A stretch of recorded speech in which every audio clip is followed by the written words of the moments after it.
ஹல்லேலூயா, ஹல்லேலூயா. உங்கள் பாஸ்டர் இந்த ஊரை ஒரு பெரிய ஆசீர்வதிக்கப்பட்ட ஊராக மாற்றிட்டாங்க ஓவர் நைட். ஹல்லேலூயா. ஆண்டவருக்கு மகிமையை செலுத்துகிறேன். அதே நேரத்தில் பேஸ் கொஞ்சம் குறைச்சிக்கோங்க. ஆண்டவருக்கு மகிமை செலுத்துகிறேன். அதே நேரத்தில் தேவ மனுஷனாகிய உங்கள் பாஸ்டருக்கும் நான் மரியாதைகளை செலுத்துகிறேன். இதை அணைச்சிருந்தேன்.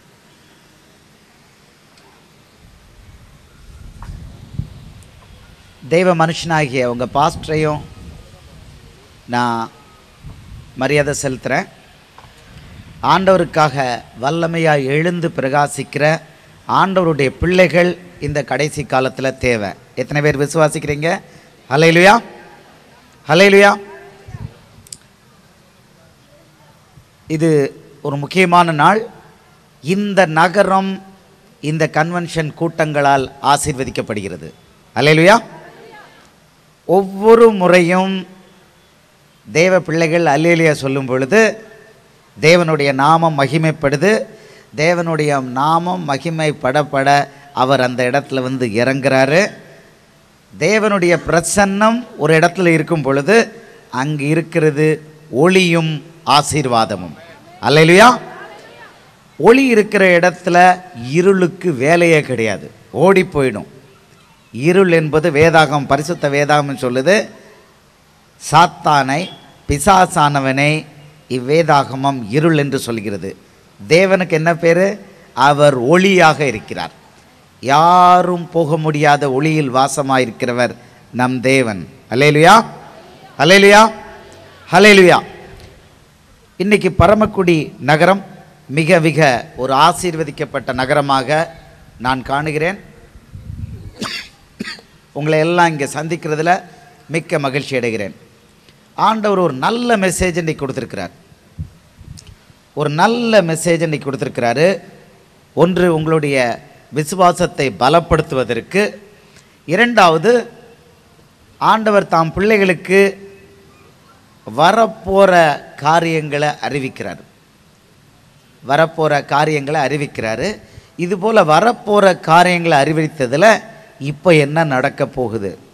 எல்லாருக்கும் ரொம்ப ஆசை, என் வாழ்க்கையில் அடுத்து என்ன நடக்க போகுது. இதுக்காக போகிறாங்க. எங்கே போகிறாங்க? கிளி ஜோசியக்காரங்கிட்டிருந்து, ஜோசியக்காரங்கிட்டிருந்து அதுக்கு பிறகு எங்கே போகிறாங்க? அந்த நாடி ஜோசியம் போகிறாங்க. அதுக்கு பிறகு சிலர் கொஞ்சம் நெக்ஸ்ட் லெவலில் போகிறாங்க. ஆவிகளை வரவழைச்சி கேட்குறாங்க, என் எதிர்காலம் எப்படி இருக்கும்? எதிர்காலத்தை அறியறதுல எல்லாருக்கும் அப்படி ஒரு ஆசை. அது தப்புன்னு சொல்ல முடியாது, மனுஷ இயல்பு. அது மனுஷ இயல்பு. கிளி ஜோசியக்காரன்ட்ட போனால் அவர் ஒரு 4 இதை எழுதி வச்சுருப்பார். லேட்டஸ்ட்டாக ஒரு நடிகை படம்னா நடிகை படம் போட்டு ஒரு எக்ஸ்ட்ரா ஒரு கார்டு ஆட் பண்ணிடுவார். நடிகர் ஒரு பாப்புலராக இருந்தார்னா அவர் படத்தை ஒன்று போட்டு எக்ஸ்ட்ராவாக ஒன்று ஆட் பண்ணிடுவார். முடிஞ்சு போச்சு. அவருக்கு அது வியாபாரம்.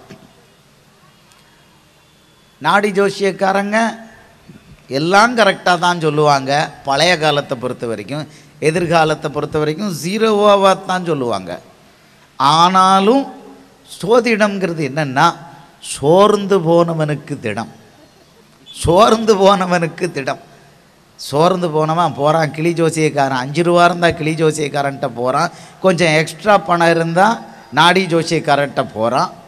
இல்லைன்னா ஜாதகம் ஒன்று வச்சுட்டு நாளைக்கு எப்படி இருக்கும், இந்த வேலை கிடைக்குமா கிடைக்காதா, அதையும் பார்க்குறாங்க. கொஞ்சம் அதிகமாக பணம் இருக்குன்னா போகிறாங்க ஆவிகள்கிட்ட போகிறாங்க. ஆவிகள்கிட்ட போகிறாங்க. அல்லேலூயா. எதிர்காலத்தை பற்றி தெரியறதுக்கு எல்லாருக்கும் ஆசை. இப்போ உங்களுக்கும் எனக்கும் கூட எதிர்காலத்தை பற்றி தெரியணும்னு ஆசை இருக்குது. அது இல்லாத ஆள்களே கிடையாது. ஆனால் நீங்களும் நானும் கிளி ஜோசியக்காரர்கிட்ட போக வேண்டாம், ஜாதக புஸ்தகத்தை கையில் எடுக்க வேண்டாம், நாடி ஜோசியக்காரர்கிட்ட போகவே வேண்டாம். ஏன்னா ஒரே ஒருத்தருக்கு மட்டும்தான் எதிர்காலத்தை பற்றி சொல்லி அப்படியே நடத்தக்கூடிய அந்த திறமை உண்டு. அவருக்கு பெயர் இயேசு கிறிஸ்து. அல்லேலூயா. ஏசாயா 44:7 சொல்கிறாரு. ஏசாயா 44:7 அவர் சொல்கிறாரு, விக்கிரக ஆராதனையெல்லாம் நீங்கள் பண்ணுறீங்களப்பா, நீங்கள் ஒரு மரத்தை எடுத்து அந்த மரத்தில் நீங்கள் நல்லா அனலாக பண்ணி சாப்பாடும் சாப்பிட்டுட்டு அதில் ஒரு விக்கிரகம் பண்ணி என்னையை காப்பாற்றுன்னு கும்பிடுறீங்களப்பா, உங்களுக்கே நல்லா இருக்கான்னு இயேசு கேட்டுட்டு சொல்கிறாரு. 44:7 ஏசாயாவில் கேட்குறாரு, என்னை போல எதிர்காலத்தில் வர்றதை இப்பவுமே சொல்லி அதை அப்படியே நடத்தி வைக்கக்கூடிய ஒரு தெய்வம் உண்டோ அப்படின்னு கேட்குறாரு. நானே தெய்வம், என்னை தவிர வேறு தெய்வம் இல்லைன்னு இயேசு சொல்கிறாரு. அல்லேலூயா. நாடி ஜோசியக்காரர்கள், நான் போயிருக்கேன் சப் கலெக்டர் மயிலாடுதுறையாக இருக்கும்போது, நான் அங்கே தானே அந்த வைத்தீஸ்வரன் கோயிலில் தானே நாடி ஜோசியத்துக்கு ஹெட் குவார்ட்டர்ஸே இருக்குது. ஒரு சொந்தக்காரங்க வந்தாங்க. எனக்கு இதில் கொஞ்சம் கூட நம்பிக்கை கிடையாது. அப்பத்தில் இருந்தே அப்பா அம்மா அப்படி வளர்த்துருக்காங்க. அப்பா இல்லை, அப்பா வந்து ஜாதகம்லாம் பார்ப்பார், அம்மா அப்படி வளர்த்துருக்காங்க, நம்பிக்கை கிடையாது. சரி, இந்த அம்மாவுக்கு நான் எஸ்கார்ட் பண்ணி கொண்டு விட்டுட்டேன். அங்கே வாசலில் வெயிட் பண்ணிக்கிட்டு இருக்கேன். சப் கலெக்டர் வெயிட் பண்ணுறான்னா, சும்மா வாங்க சார், என்ன தான் பார்க்கலான்னு. சரி பார்க்கலாம் அப்படின்னா என்னெல்லாமோ சொன்னார்.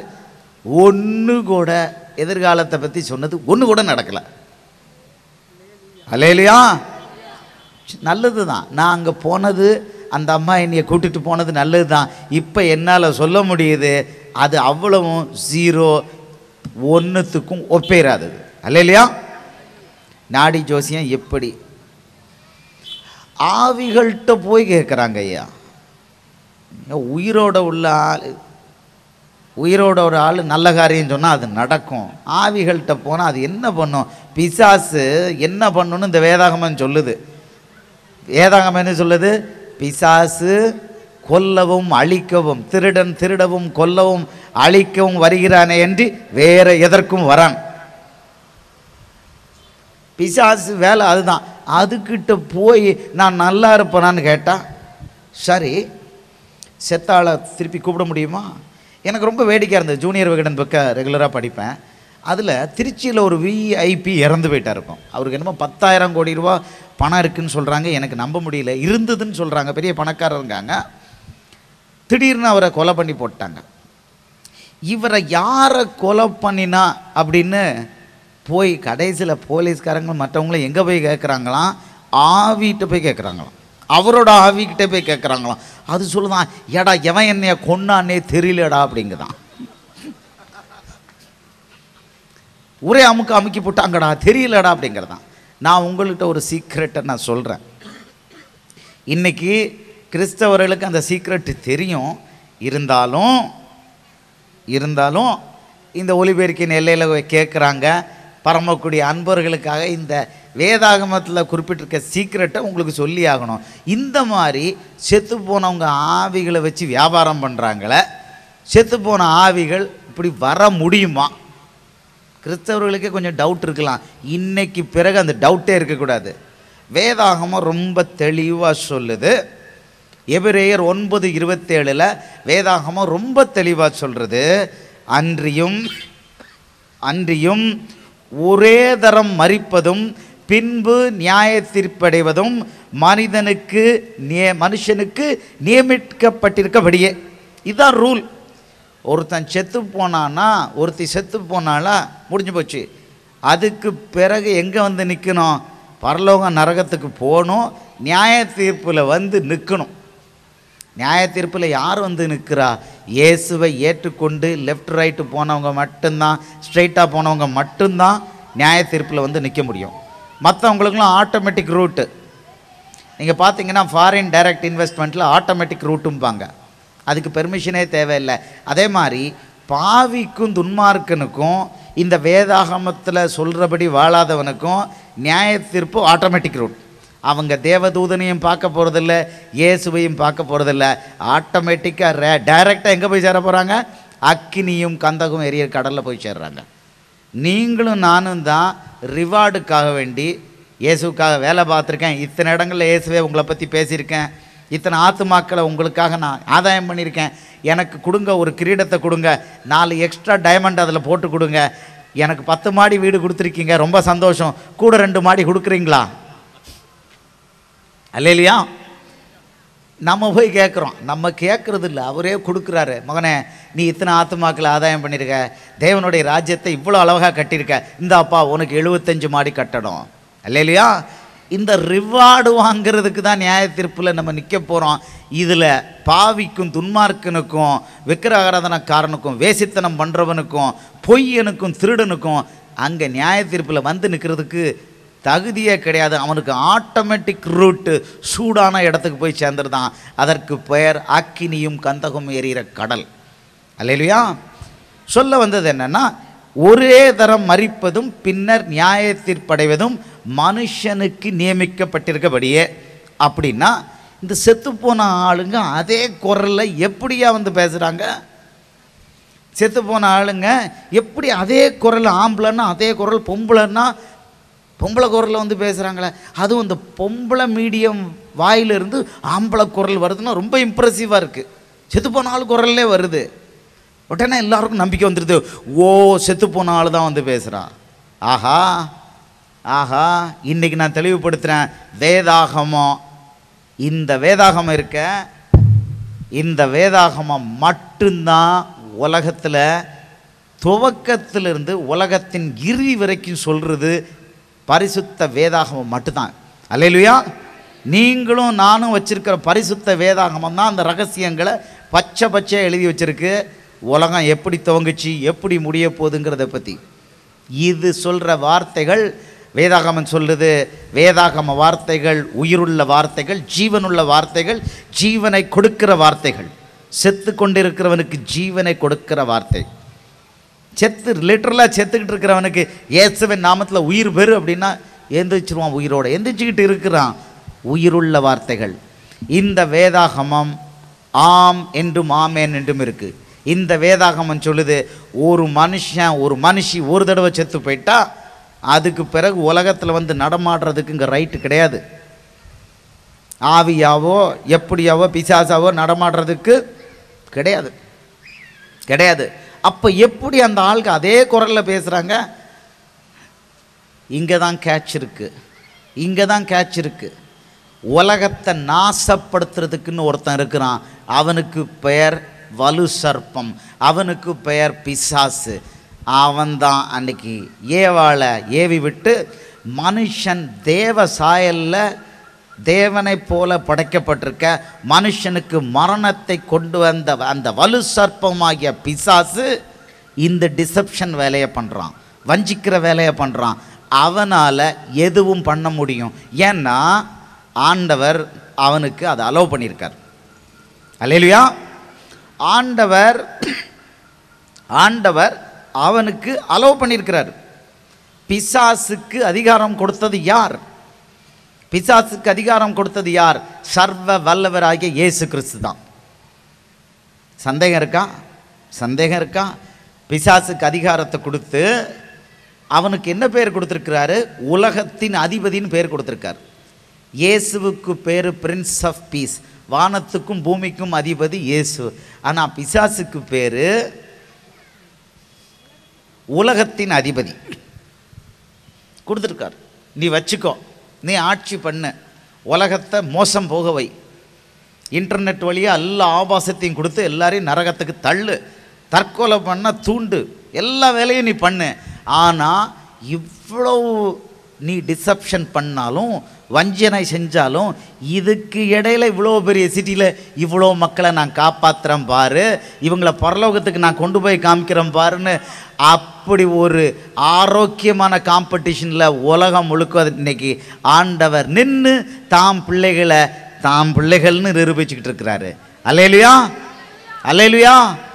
உலகத்தை படைத்தவர் இயேசு, மனிதனை படைத்தவர், ஒவ்வொரு மனுஷனையும் குழந்தையும் படைத்தவர் இயேசு, படைத்து கொண்டே இருக்கிறார். ஆனால் எல்லாத்தையும் படைச்சிட்டு உலகத்தில் கொடுத்துட்டாரு. உலகத்துக்கு அதிபதியின் பிசாசு கையில் கொடுத்துட்டாரு. இந்த வலு சர்ப்பமான பிசாசு வஞ்சனையின் உச்சக்கட்டம். இவன் வஞ்சிக்கிறதுக்குன்னே இருக்கிறான். இந்த வஞ்சனைக்கு இவனுக்கு பதில் இருக்குது, இவனுக்கு ஒரு பதில் இருக்குது. இவன் ஆண்டவர் இதே அக்கினியும் கந்தகம் எரிகிற கடலில் கொண்டு போட போகிறாரு. இதுவும் இந்த வேதாகமத்தில் என்னைக்கு எப்பொழுது என்று குறிப்பிடப்பட்டிருக்கு. அந்த வேலை அவனை அக்கினியும் கந்தகம் எரிகிற கடலில் போடுற வரைக்கும் அவன் இந்த வஞ்சனை வேலையை செய்யத்தான் செய்வான். கை வைத்து அல்லையிலே சொல்லுங்க, அல்லையிலையா? அவன் இந்த வஞ்சனை வேலையை செய்யத்தான் செய்வான். நீங்களும் நானும் எச்சரிக்கையாக இருந்தால் பொழைச்சோம், கொஞ்சம் கவனம் இல்லாமல் போயிட்டோம், மாட்டிட்டோம். வேத வசனத்தை படிச்சிங்கன்னா, வேத வசனத்தை தியானம் பண்ணிக்கிட்டு இருந்தோம்னா பொழைச்சோம். வேத வசனத்தை தியானம் பண்ணாமல் வேறு எதையாவது புஸ்தகத்தை தியானம் பண்ண துவங்கணும். இல்லை அந்த டிவியில் நிறைய டிங்கு டங்கு டான்ஸ் ஆடுறாங்க, ஆம்பளையிலும் பொம்பளையிலும், இல்லையா? ஐயா ஆம்பளை என்னையா பொம்பளையோட போய் டான்ஸ் ஆடுற, சி வெக்க கேடா இருக்கு. எனக்கும் சில சொல்லுவோம், அந்த நடிகர் ரொம்ப நல்லா டான்ஸ் ஆடுவார். பொம்பளை கூட டான்ஸ் ஆடக்கூடாதே, நீ என்னையா போய் டான்ஸ் ஆடுறது? ஆம்பளை அவன் டான்ஸ் ஆடுறான், அவளும் இக்கி புக்கின்னு டான்ஸ் ஆடுறான். இதை ஆணும் மக்கள் வேடிக்கை பார்க்குறான். சே வெக்கங்கட்ட மனுஷனுங்க. சை, இது வீடுகளில் இது ஓடிக்கிட்டு இருக்கு. மொத்தம் கொண்டு போய் இவங்களை எங்கே கொண்டு போய்கிட்டு இருக்கு? பிசாசானவன் அத்தனை பேரை கொண்டு போய் நரகத்தை கொண்டு தள்ளிக்கிட்டு இருக்கான். வேத வசனத்தை ஆய்வு பண்ணுறதுக்கு பதில் டிவியை பார்த்துக்கிட்டு இப்படி ஆய்வு பண்ணிக்கிட்டு இருந்தோன்னா சாத்தான் ஈஸியாக வஞ்சித்துருவான், இல்லையா? சாத்தான் ஈஸியாக வஞ்சித்துருவான். வேத வசனத்தை ஆய்வு பண்ணி தியானம் பண்ணிக்கிட்டு இருந்தா இருக்கு. ஆண்ட வசனம் என்ன சொல்லுது? சத்தியத்தை அறிந்திருக்கிறீர்கள், சத்தியம் உங்களை விடுதலையாக்கும். வேத வசனம் எங்க இருக்கு? சத்தியம் யோவான் 8ஆம் அதிகாரம், யோவான் 8வது அதிகாரத்தில் அவர் சொல்றாரு, சத்தி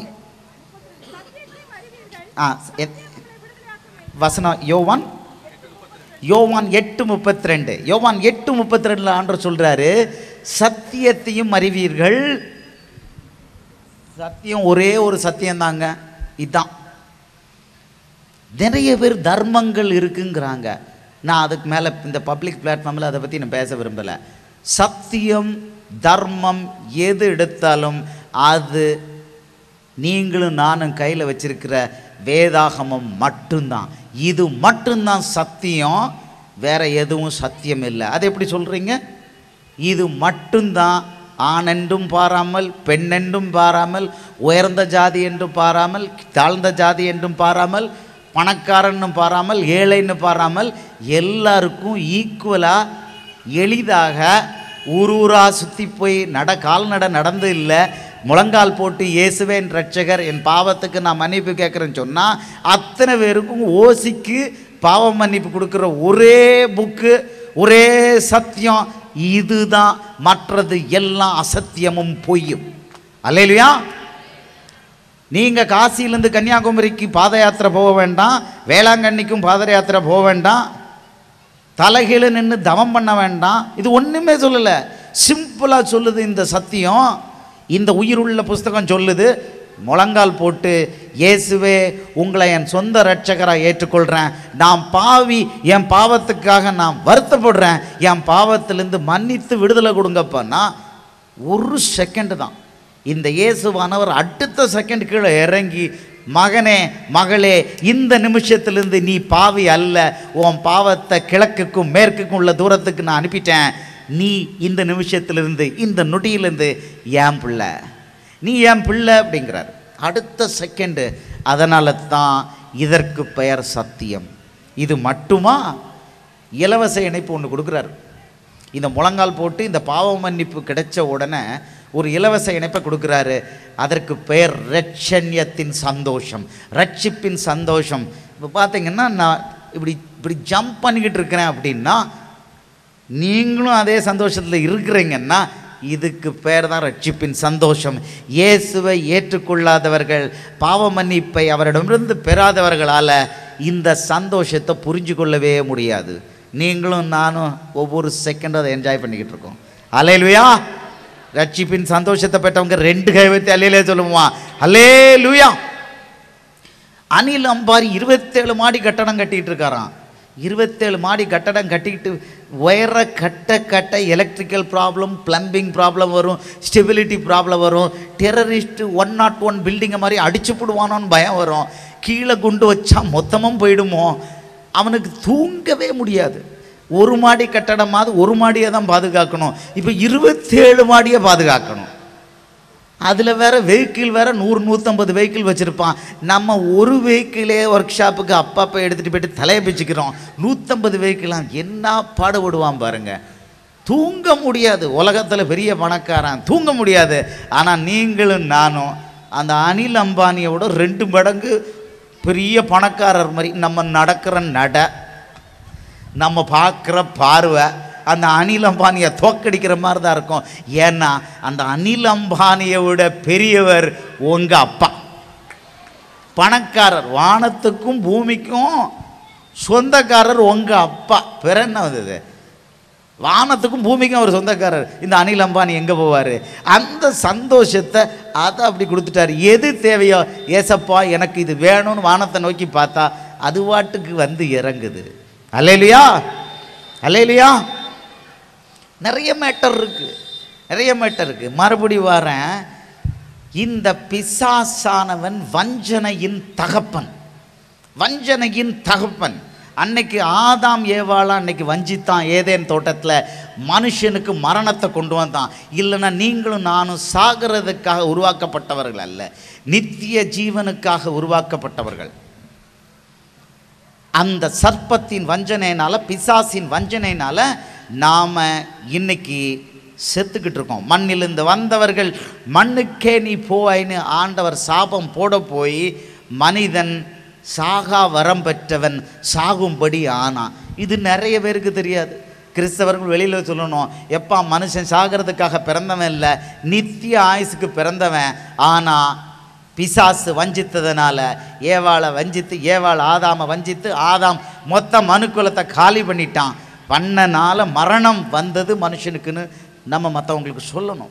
அன்னைக்கு வஞ்சனை பண்ணவன் அந்த பிசாசு, அந்த சர்ப்பம், வலு சர்ப்பம் இப்போ இந்த நொடி வரைக்கும் உலகத்தை வஞ்சித்துக்கிட்டு இருக்கான், உலகத்தை வஞ்சிக்கிட்டு இருக்கான்.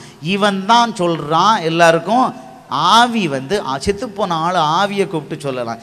ஏயா அந்த கொலை பண்ணுறதுக்கே காரணம் இந்த பிசாசு தானே. அவன் எப்படி காமிச்சு கொடுப்பான்? தன்னைத்தானே காமிச்சு கொடுப்பானா? நல்ல லாஜிக் பாருங்க. பிசாசோட வேலை என்ன? கொலை பண்ணுறது பிசாசு தான். கொலைகான ஆவி பிசாசு தான். அவன்கிட்டே போய் எப்பா கொலை பண்ணவன் யாருன்னு சொன்னான் காட்டி கொடுப்பானா? அதனால தான் அவன் சொல்கிறான், அந்த விஐபி செத்ததை பற்றி சொல்கிறான், அவர் குரல்லே போட்டு ஆக்ட் போட்டு சொல்கிறான். எவன் கொன்னான்னு தெரியல ஐயா. தெரியும், அவன் தானே கொண்டிருக்கான். இவன் தானே ஆள் அனுப்பி கொண்டு இருக்கான் பிசாசு. சொல்ல மாட்டான், சொல்ல மாட்டான். கை வைத்து அல்லேலியா சொல்லுங்க. அல்லேலியா. திருடன் திருடவும் கொல்லவும் அழிக்கவும் வருகிறான். பிசாசு வேலை, அவனுடைய நேச்சர், அவனுடைய நார்மல் நேச்சர் வந்து கொல்லுறது, அழிக்கிறது. மனிதனை தான் அவன் டார்கெட். மனுஷன்தான். மிருகத்தை கொன்று ஒரு பிரயோஜனம் கிடையாது. அது ஆத்மாவுக்கு ஒன்றும் பிரயோஜனம் கிடையாது. உங்களுக்கும் எனக்கும் மட்டும்தான் அழிவில்லாத ஆத்மா. அல்லேலூயா. உங்களுக்கும் எனக்கு மட்டும்தான் அழிவில்லாத ஆத்மா. அதனால் என்ன பண்ணுறான்? வஞ்சனையின் ஆவியை ஏவி விட்டு ட்ரெயின் பண்ணி மனுஷனை, செத்துப்போன மனுஷனை போலவே மிமிக்ரி பண்ணி இன்னைக்கு உலகத்தை வஞ்சித்து கொண்டுக்கிட்டு இருக்கான். அதனால தான் பொம்பளை மீடியன்லேருந்து ஆம்பளை குரல் வரும். வந்த உடனே வந்துட்டு ஒன்றும் வரல, அது பிசாசு வந்துட்டு. நான் ஒரு சீக்கிரட்டை சொல்கிறேன். இந்த மீடியன் இருக்காங்கல்ல, இந்த பிசாசு பிடிச்ச ஆளுங்க, பாஸ்டர் மனைவி இல்லைன்னு எண்ணிய யாராவது ஒரு ஆளை ஒரு 5 மீட்டர் டிஸ்டன்ஸில் கொண்டு உட்கார வைங்க போதும்.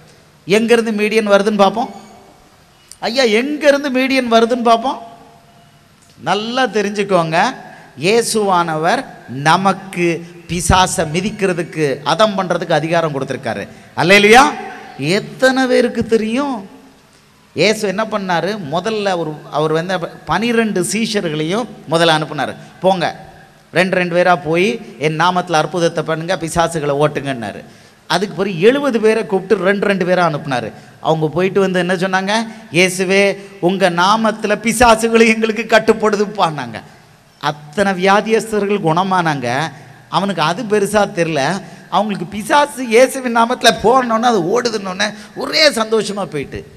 அதுதான் நமக்கும் இன்னைக்கு ஏன்னா பிசாசை அது எல்லா வம்பு வேலையும் பண்ணுது, எல்லா வம்பு வேலையும் பண்ணுது, அசகாய வேலைலாம் பண்ணுது. அந்த அசகாய வேலை பண்ணுற பிசாசை நம்ம இப்படி சுண்டக்கா மாதிரி போய் நின்றுக்கிட்டு அரைவேக்காடு காவேக்காடு சாப்பிட்டுக்கிட்டு கஞ்சியை சாப்பிட்டுக்கிட்டு பாதி நாள் ஃபாஸ்டிங்னு இருந்து உடம்பை வருத்திக்கிட்டு நம்ம போய் நின்னா இப்படி கையை வைக்கிறதுக்குள்ளே தொப்புன்னு கீழே விழுது. நான் போகிறேன்னு சொல்லிட்டு ஓடியே போயிடுது. இயேசுடைய வல்லமை அல்லேலூயா. இந்த சோக்கால்டு மீடியன் பக்கத்தில் ஒரு 5 மீட்டர் டிஸ்டன்ஸில் எங்களை யாராவது ஒரு ஆளை சேர் போட்டு உட்கார வச்சுட்டா அந்த மீடியன் எங்கேருந்து வருதுன்னு பார்ப்போம். பிசாசு அந்த பக்கமே வராது. அக்கினி, இயேசுவின் அக்கினி அவர் பிள்ளைகளை சுற்றி இருக்கும். பிசாசால் வர முடியாது, அந்த மீடியன் வேலை பார்க்க முடியாது. கை வைத்து அல்லேலூயா சொல்லுவோமா? அல்லேலூயா. இந்த வஞ்சனையின் தகப்பனான பிசாசு வஞ்சனை செய்ய முடியாது. இயேசுவோட பிள்ளை அங்கே இருந்தால், பக்கத்தில் இருந்தால் வஞ்சனை பண்ண முடியாது. பிசாசு இயேசுவை கண்டால் பின்னங்கால் பிடதையில் பட ஓடிடுதான். நமக்கே தெரியும், ஒரு ஊருக்கு இயேசு போனார். அவர் நடந்து போனோடனே ஒரு பிசாசு பிடிச்ச ஆள் இருந்தான். அவன் கல்லறை தோட்டத்தில் கல்லறையில் இருந்தான். எல்லாரையும் அடிச்சுக்கிட்டு இருந்தான், தன்னையும் காயப்படுத்திக்கிட்டு இருந்தான். ஏசு அந்த வழியாக போனோடனே அவன் அவனுக்குள்ள பிசாசுகள் கேட்குது, எங்கள் காலத்துக்கு முன்னால் எங்களை ஏன் ஆண்டவரே நீங்கள் பனிஷ் பண்ண போகிறீங்க? இவன் காலம் எப்போ வெளிப்படுத்த விசேஷத்தில் இருக்குது. பிசாசு ஆண்டவர் எப்படி சங்கிலியால் கட்டுறாரு, எப்படி அக்கினியும் கந்தகம் எறிகிற கடலை தள்ளுறாருன்னு வேதாகமத்தில் இருக்குது. அவன் முடிவு இங்கே இருக்குது. அவன் கேட்குறான், அந்த பிசாசு, ஆண்டவரே எங்கள் காலத்துக்கு முன்னால் எங்களை ஏன் பாதாளத்துக்கு அனுப்புகிறீங்க அப்படின்னு கேட்குது.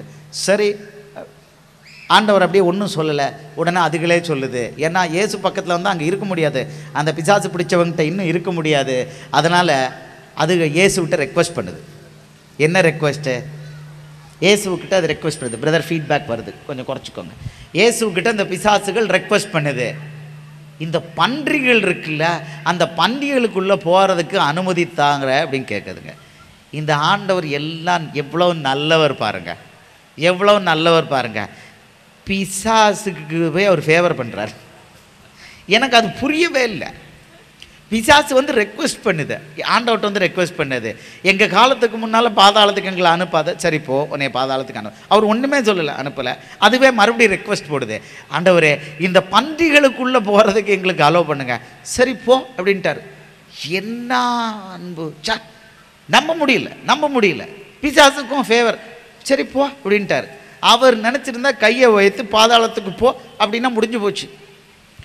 இன்றைக்கும் ஆண்டவர் குறித்த திட்டத்துக்கு ஒரு லெவலுக்கு மீறி பண்ண பிசாசுகள் பாதாளத்தில் சங்கிலியால் கட்டப்பட்டுருச்சு, ஏற்கனவே கட்டப்பட்டிருக்கின்றன. ஆண்டவர் கொடுக்குற அனுமதி அளவுக்கு தான் பிசாசுகள் வேலை பார்க்க முடியும். உதாரணத்துக்கு சிறு குழந்தைகளை தொடர்றதுக்கு இயேசுவானவர் பிசாசுக்கு அனுமதி கொடுக்கல. ஆனால் யாரையாவது சிறு குழந்தையை போய் தொடணும்னா பிசாசு போய் இயேசுட்டு அனுமதி கேட்பான். இந்த குழந்தைய இந்த காரணத்துக்காக நான் தொட போகிறேன்.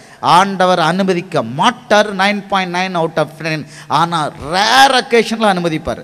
ஆனால் சில பிசாசுகள் ஆண்டவர்கிட்ட எந்த அனுமதியும் கேட்காம தடை செய்யப்பட்ட காரியங்களை செய்துங்க. அந்த பிசாசுகளுக்கு வெளிப்படுத்தின விசேஷத்தில் முடிவு இல்லை. ஆண்டவர் உடனுக்குடனே முடிவு கொடுத்து அவைகளை சங்கிலியில் கட்டி பாதாளத்தில் போட்டு வச்சுருக்காரு. இன்றைக்கும் அவை பாதாளத்தில் இருக்குது. பிசாசுகள் ஓவரால் ஆண்டர் கண்ட்ரோலில் தான் வராங்க. அவங்களுக்கும் எக்ஸ்ட்ராடினரியாக போகிறதுக்கெல்லாம் பெர்மிஷன் கிடையாது. கை வைத்து அல்லேலூயா சொல்லுங்கள். அல்லேலூயா. இயேசுவானவர் வானத்துக்கும் பூமிக்கும் அதிபதி, பாதாளத்துக்கும் பரலோகத்துக்கும் ரெண்டுக்கும் திறவுகோல் இயேசு கையில் தான் இருக்குது. இன்றைக்கி பாதாளம் தரைக்கு கீழே இருக்குது. அதை நிர்வகிக்கிற பொறுப்பு நிர்வகிக்கிற பிசாசு கையில் கொடுத்துருக்காரு. அது அந்தகாரமான இடம். அங்கே ஏஞ்சல்ஸ் போக விருப்பப்படுறதில்லை பாதாளத்துக்கு கீழே. அதனால் நிர்வகிக்கிற பொறுப்பை பிசாசு கையில் கொடுத்துருக்காரு, வச்சுக்கோ அப்படின்னு இருக்கார். இயேசுவானவர் அப்பப்போ போய் ரவுண்ட் அடித்து போய் கண்ட்ரோல் பண்ணிட்டு இருக்கிறாரு. பாதாளத்தின் திறவுகோலும் இயேசு கையில் தான் இருக்குது வேதாகமத்தின் படி. அல்லேலூயா, அல்லேலூயா. இப்போ இந்த பிசாசு கேட்குது, நான் பன்றிகளுக்குள்ளே போகணுன்னு. சரி போ அப்படிங்கிறாரு. அங்கே 2000 பன்றி இருந்தது. இந்த பிசாசுங்க ஒரு 2 பன்றிக்குள்ளே போய் போக வேண்டியதானே? அது பெரிய லேகியோன் பிசாசான், பெரிய லேகியோன்னா பெரிய ஒரு ஆர்மி. அந்த ஆளுக்குள்ள, கல்லறைக்குள்ள இருந்த ஆளுக்குள்ள ஒரு பெரிய ஆர்மியாக பிசாசு. அவன் மேலே என்ன அன்போ தெரியல, ஒரு ஆர்மி உள்ளே இருந்திருக்கு. அந்த ஆர்மி இஸ் ஈக்குவல் டு 2000 பன்னி. 2000 பன்னிக்குள்ளே போய் அது என்ன பண்ணுச்சு, நேராக போய் கடலுக்குள்ளே போய் விழுந்து செத்து போயிட்டு. அல்லேலூயா.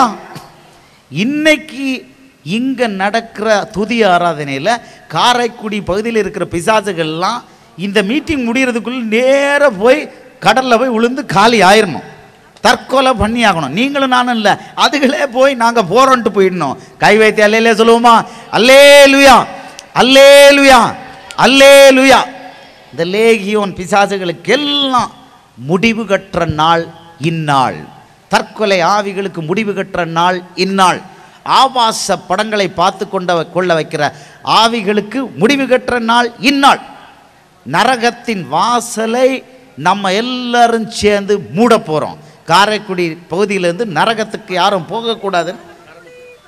பரமக்குடி, எனக்கு அந்த பரமக்குடி மட்டும் எப்படியும் காரைக்குடின்னு வருது, நான் என்ன பண்ணுறது? சரி, அவங்க என்ன கரெக்ட் பண்ணிட்டாங்க. சரி, பரமக்குடி பகுதியிலேருந்து நரகத்துக்கு யாரும் போகக்கூடாதுன்னு நம்ம எல்லாரும் சேர்ந்து இப்போ பாதாளத்தின் வாசலை பிடிச்சி இழுத்து அடைக்க போகிறோம். அல்லேலூயா. துதி, ஒவ்வொருத்தரும் துதி பண்ண பண்ண பாதாளத்தின் வாசல்கள் அடைக்கப்படுகின்றன. ஆமேன், ஆமேன். இந்த வஞ்சனையின் ஆவியானது இன்னைக்கு உலகத்தில் அத்தனை பேரையும் வஞ்சித்து கொண்டிருக்கு. எப்படி? மீடியன்னு சொல்லிட்டு. ஆனால் நரம்பு போல் இருக்கிற ஆண்டவருடைய பிள்ளை போய் நின்றுச்சுன்னா அந்த மீடியன் எல்லாம் ஓடி போய் துண்டைக்கானும் துணியக்கானும் ஓடி போயிடும். இதுதான் வஞ்சனை பண்ணுற ஆவிகளுக்கு நீங்களும் நானும் இயேசுவின் நாமத்தில் ஒரு செகண்டில் முடிவு கொடுக்க முடியும். அல்லேலூயா. இனி யாராவது மீடியன் வந்து சொன்னால், நீ என்ன மீடியன், நீ பிசாசு, இயேசுவின் நாமத்தில் போ, முடிஞ்சு போச்சு. இயேசுவின் நாமத்தில் போ. ஏன்னா ஒருத்தன் செத்து போனால், ஒருத்தி செத்து போனால் அடுத்து வந்து போய் நிற்கிற இடம் எங்கன்னா நியாய தீர்ப்பினால், இல்லைன்னா நேர நரகம். இது 2 தான். அல்லேலூயா. இந்த மீடியனை வந்து பேசுகிறதுக்கு எந்த ஆவிக்கும் அனுமதி கிடையாது. ஏன்னா ஒரு ஆள் செத்து போன உடனே அந்த ஆவி ரிப்போர்ட் பண்ணுறது எங்கே ரிப்போர்ட் பண்ணுது? இயேசுக்கிட்ட தான் ரிப்போர்ட் பண்ணுது. அவங்க சொல்லுவாங்க, இயேசு ஃபாரின் கடவுள், இங்கிலீஷ் கடவுள். இங்கிலீஷ் கடவுள் இல்லை ராஜா, இங்கிலீஷ் கடவுள் இல்லை ராணி, இயேசு தான் உலகத்தை படைத்த தேவன். தயவு செய்து இந்த சத்தியத்தை படி.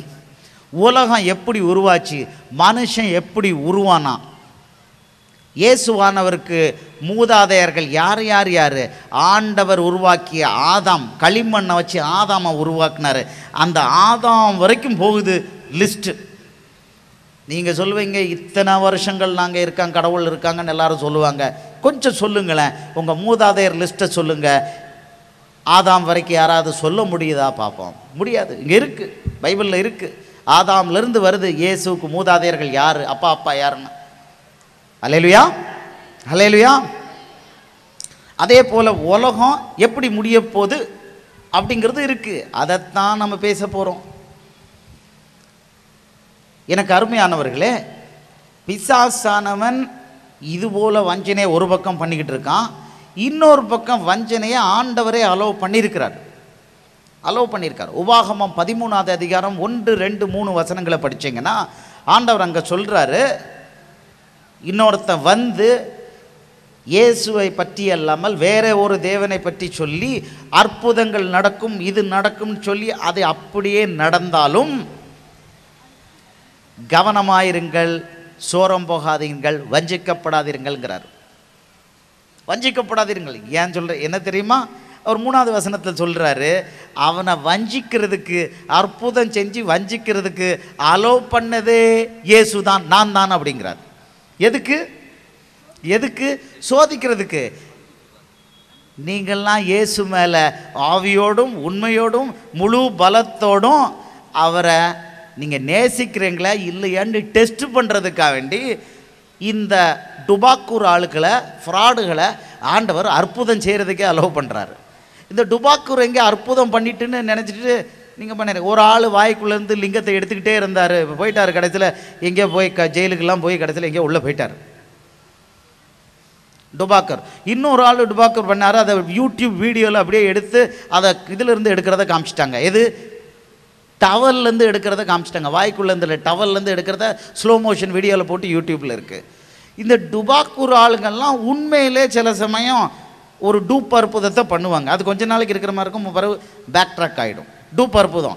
இந்த டூப் அற்புதத்தை பண்ணுறதுக்கு இயேசுவானவரே அனுமதிக்கிறார்.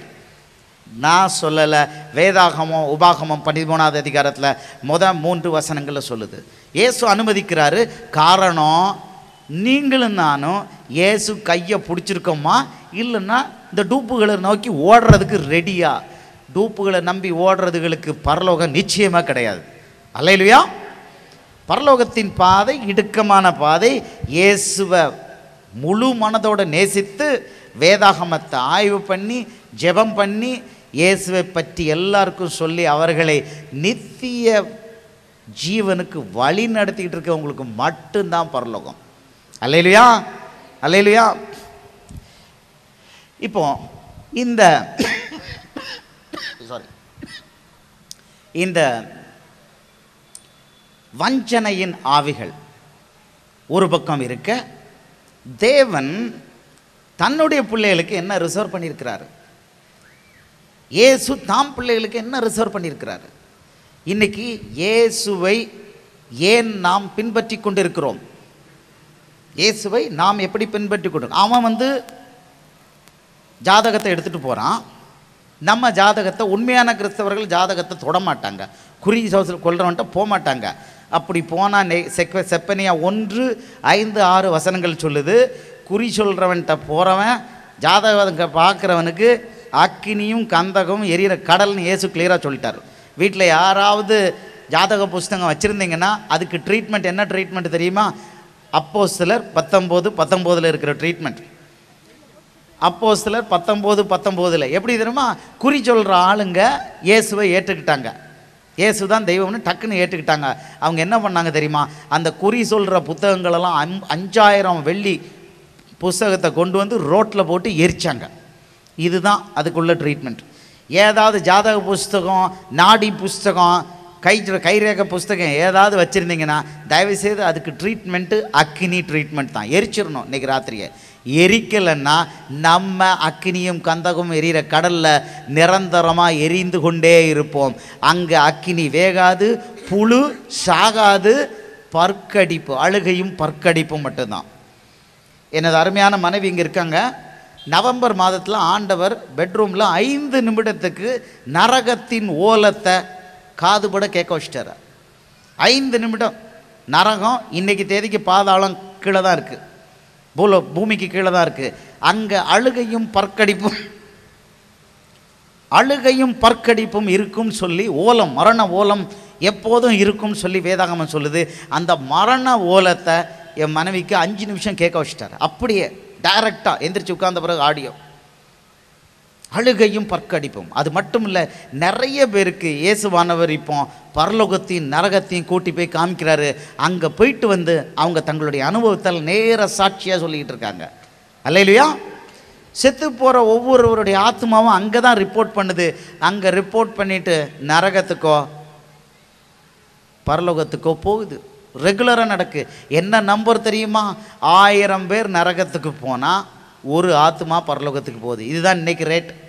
1000 பேர் நரகத்துக்கு போகிறாங்க, ஒரு ஆத்மா தான் பரலோகத்துக்கு போகுது. இது இன்னைக்கு நடக்கக்கூடிய விஷயம். பரலோக ராஜ்யம் சிம்பிளாக, அது ஈஸியாக கிடைக்கிறது இல்லை. பரலோக ராஜ்யத்தை குறித்து அப்போஸ்தலனாகிய பவுல் சொல்கிறான். என்ன சொல்கிறான்? அது ஒரு பந்தய பொருள். அல்லேலூயா, அல்லேலூயா. பரலோக ராஜ்யத்தை அப்போஸ்தலனாகிய பவுல் ஒரு பந்தய பொருளுக்கு ஓமையாக குறிக்கிறான். பந்தய பொருளில் ஃபஸ்ட் ரேங்க் எல்லாருக்குமா கிடைக்குது? ஃபஸ்ட் ப்ரைஸ் எல்லாருக்குமா கிடைக்குது? பந்தயத்தில் வேகமாக முழு ஆவியோடு ஓடுறவங்களுக்கு கிடைக்குது. பாதி மனசில் ஓடுறவங்க டிஸ்கோ பாடிக்கிட்டே போய் நேராக போகக்கூடிய இடம் அந்த வெதுவெதுப்பான இடத்துக்கு போய் சேர்றாங்க. அது வெதுவெதுப்பு இல்லை, கொஞ்சம் எக்ஸ்ட்ரா சூடு உள்ள இடம், 2000 டிகிரி ஃபாரன்ஹீட். அல்லேலூயா. ஏன்னா வெதுவெதுப்பாக இருந்தால் அதை போல் வெதுவெதுப்பான இடத்துக்கு தான் போய் சேர முடியும். பரலோகம் அப்படி இல்லை, அவ்வளோ பியூட்டிஃபுல், அவ்வளோ பியூட்டிஃபுல். அகைன் என் மனைவியாருக்கு பரலோகத்தை ஆண்டவர் காமிச்சிட்டாரு, எனக்கு பரலோகத்தின் பாதையை காமிச்சிட்டாரு நேரம். இயேசுவானவர் ஒரு தடவை கைப்பிடிச்சி வாக்கிங் கூட்டிகிட்டு போகிறதையும் காமிச்சிட்டார். நேராக சொல்கிறார், நீங்களும் நானும் ஜாதக புத்தகத்துக்கு போக வேண்டாம், குறி கேட்க வேண்டாம், இந்த ஏமாத்து பேர் வழிகளான மீடியன்னு சொல்லிட்டு பிசாசுகள்கிட்ட போக வேண்டியது இல்லை.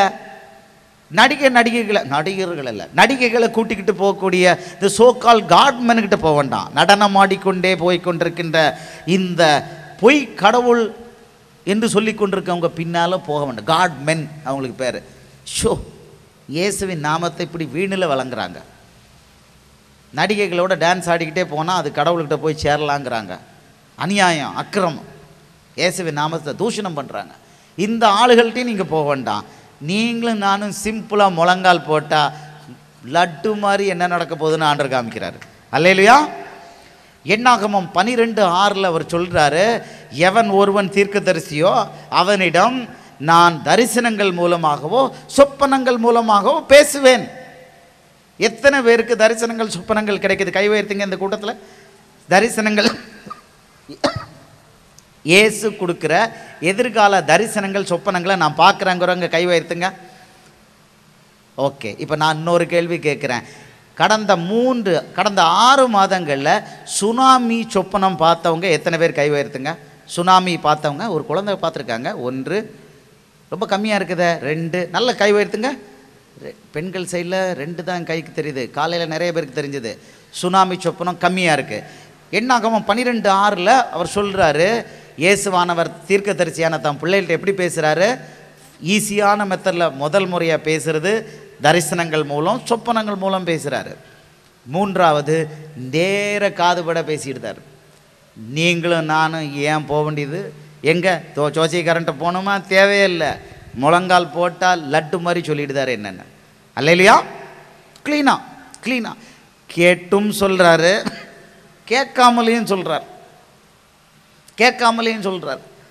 2 வருடங்களுக்கு முன்னால், இதுக்கு முன்னால் இருந்த அரசாங்கத்தில் என்னைய கைது பண்ண போகிறேன்னு சொல்லி ஒரு செய்தி வந்தது.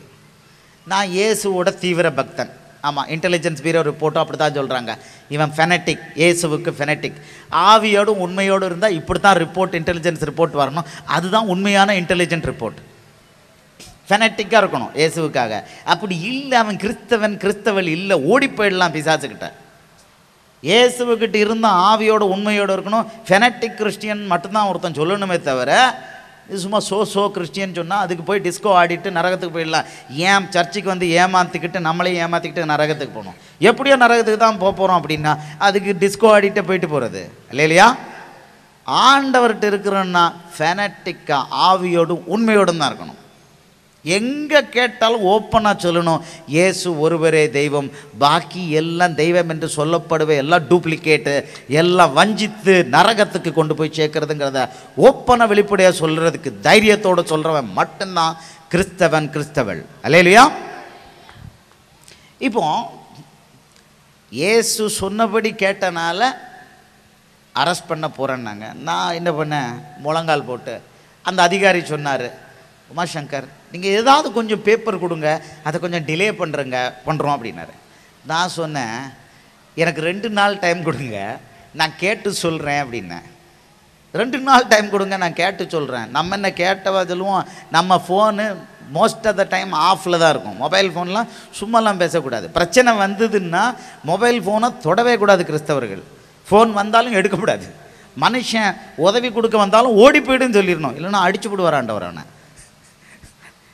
இயேசு அனுமதிக்காமல் எவனாவது நான் உதவிக்கு வர்றேன்னு சொல்லிட்டான்னா அவனை உடனே ஓடி போய்டுன்னு சொல்லணும், இல்லைன்னா அவனுக்கு அடிச்சு விடுவார் ஆண்டவர். எச்சரிக்கையாக இருக்கணும். ஆண்டவர் தான் உதவி பண்ணுறான்னு முடிவு பண்ணியிருக்கும்போது மனுஷனை உள்ளே வரவே விட மாட்டார், அடிச்சு விடுவார். இப்போது 2 நாளில் சொல்கிறேன் என்ன, அவர் ஏதோ எங்கேயோ கேட்டு சொல்ல போகிறாரு, விஐபிகிட்ட கேட்டு சொல்லுவார். நம்ம விஐபி ஒரே ஒரு விஐபி தான். அல்லேலூயா. முழங்கால் போட்டு, ஏசப்பா நீங்கள் தான் சொன்னீங்க மகனே யுத்தம் என்னுடையது, நீ சும்மா இரு அப்படின்னு. நானும் 1.5 வருஷமாக ஜாலியாக விளையாண்டுக்கிட்டு இருக்கேன்ப்பா. ஒரு டிங் டாங் பேட்டில், அவங்க ஒரு லெட்டர் போடுவாங்க, நான் ஒரு கவுண்டர் லெட்டர் போடுவேன். இப்படியே ஜாலியாக நாங்கள் 2 பேரும் விளையாண்டுக்கிட்டு இருக்கோம். இப்போ கைது பண்ண போகிறோன்னு சொல்கிறாங்களே, வாட் இஸ் த மேட்டர் அப்படின்னா, நான் பேக் பண்ணட்டுமா அப்படின்னு கேட்டேன்.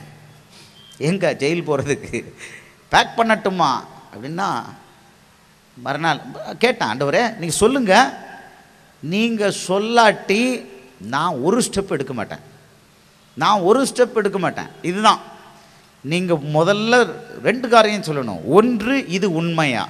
இரண்டாவது, இது உண்மை என்கிற பட்சத்தில் நான் என்ன பண்ணணும்னு நீங்கள் சொல்லணும். நீங்கள் சொல்லாமல் ஒன்றும் பண்ண மாட்டேன்ட்டேன். அவ்வளோதான். இவர் நோ டிலே காட். மறுநாள் காலையில் அழகாக தரிசனம் கொடுத்துட்டார். சொப்பனம் என்ன நடக்க போகுது. சொப்பனத்துக்கும் தரிசனத்துக்கும் வித்தியாசம் என்னென்னா, தரிசனம் நீங்கள் ப்ரேயர் பண்ணும்போதே பார்க்கலாம். ஆனால் எதிர்காலத்தை பற்றி நீங்கள் கேள்வி கேட்கும் பொழுது ஆண்டவர் கொடுக்கறதும் அந்த சொப்பனமும் தரிசனத்துக்கு ஈக்குவலண்ட் தான். இப்போ அவர் காமிக்கிறார், இந்த தரிசனத்தில் காமிக்கிறாரு என்ன நடக்குது, எதிர்காலத்தில் நடக்க போகுதுன்னு அவ்வளோத்தையும் காமிச்சிட்டாரு. ஆஹா, மேட்டர் கொஞ்சம் சீரியஸ் தான். நான் ஆண்டவர்கிட்ட கேட்டேன், ரைட்டு, கொஸ்டின் நம்பர் 1 ஆன்சர்டு, உண்மை தான், மேட்டர் சீரியஸ் தான் சொல்லிட்டீங்க. இப்போ சொல்லுங்கப்பா, நான் என்ன பண்ணணும்னு சொல்லுங்கள், இல்லை ரிலாக்ஸ்டாக நான் சாஞ்சி உட்காந்துருவேன், ஒரு ஸ்டெப் எடுக்க மாட்டேன் அப்படின்ட்டேன். அன்றைக்கு மதியமே சொல்லிட்டார், படன்னு சொல்லிட்டார் என்ன நான் பண்ணணும், எதிர்காலத்தில் என்ன நடக்கும், என்ன நான் செய்யணும் செய்யக்கூடாது, விலாவாரியாக சொல்லிட்டார். கை வைத்து அல்லேலூயா சொல்லுவோமா? அல்லேலூயா. நீங்களும் நானும் விசுவாசிக்கிற தேவன் ஜோசியக்காரன்ட்ட நம்மளை போக சொல்கிற தேவன் அல்ல. அவர் முற்றும் அறிந்தவர். அவர் தான் அனுமதிக்கிறாரு பிரச்சனையை. அதனால் அதுக்கு என்ன முடிவை வச்சுட்டு தான் அனுமதிக்கிறாரு. முடிவு என்ன? நம்ம லெஃப்ட்டு போகணுமா, ரைட்டு போகணுமா, ஸ்ட்ரெயிட்டு போகணுமா, எல்லா வழியும் நமக்கு சொல்லி கொடுத்துருதாரு, நேராக சொல்லிடுதாரு. அல்லேலூயா. தாம் பிள்ளையோட வேத வசன வழியாக பேசுவார். அது ரொம்ப பாப்புலர் மெத்தட். தரிசனங்கள் சொப்பன மூலம் பேசுவார். 3வது முறை தீர்க்கதரிசிகளை அனுப்பி பேசுவார். 4வது நேர பேசிடுவார். நேர காதுபட கேட்கலாம். தடவை இயேசு பேசுகிறத காதுபட கேட்கும்போது நமக்கு அலறி போயிடும், என்னடா சத்தம் கேட்குது ஆளை காணுமேன்னு. அல்லேலூயா.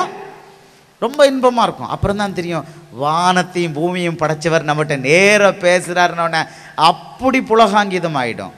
அப்புறம் ஏங்க துவங்குது, இயேசு அடுத்தது எப்போ பேசுவார் அப்படின்னு. அல்லேலூயா. எத்தனை பேருக்கு தெரியும் இயேசு நேராக பேசுகிறாருன்னு? நிறைய இருக்குது, அதை பற்றி பேசினா போய்கிட்டே இருக்கும்.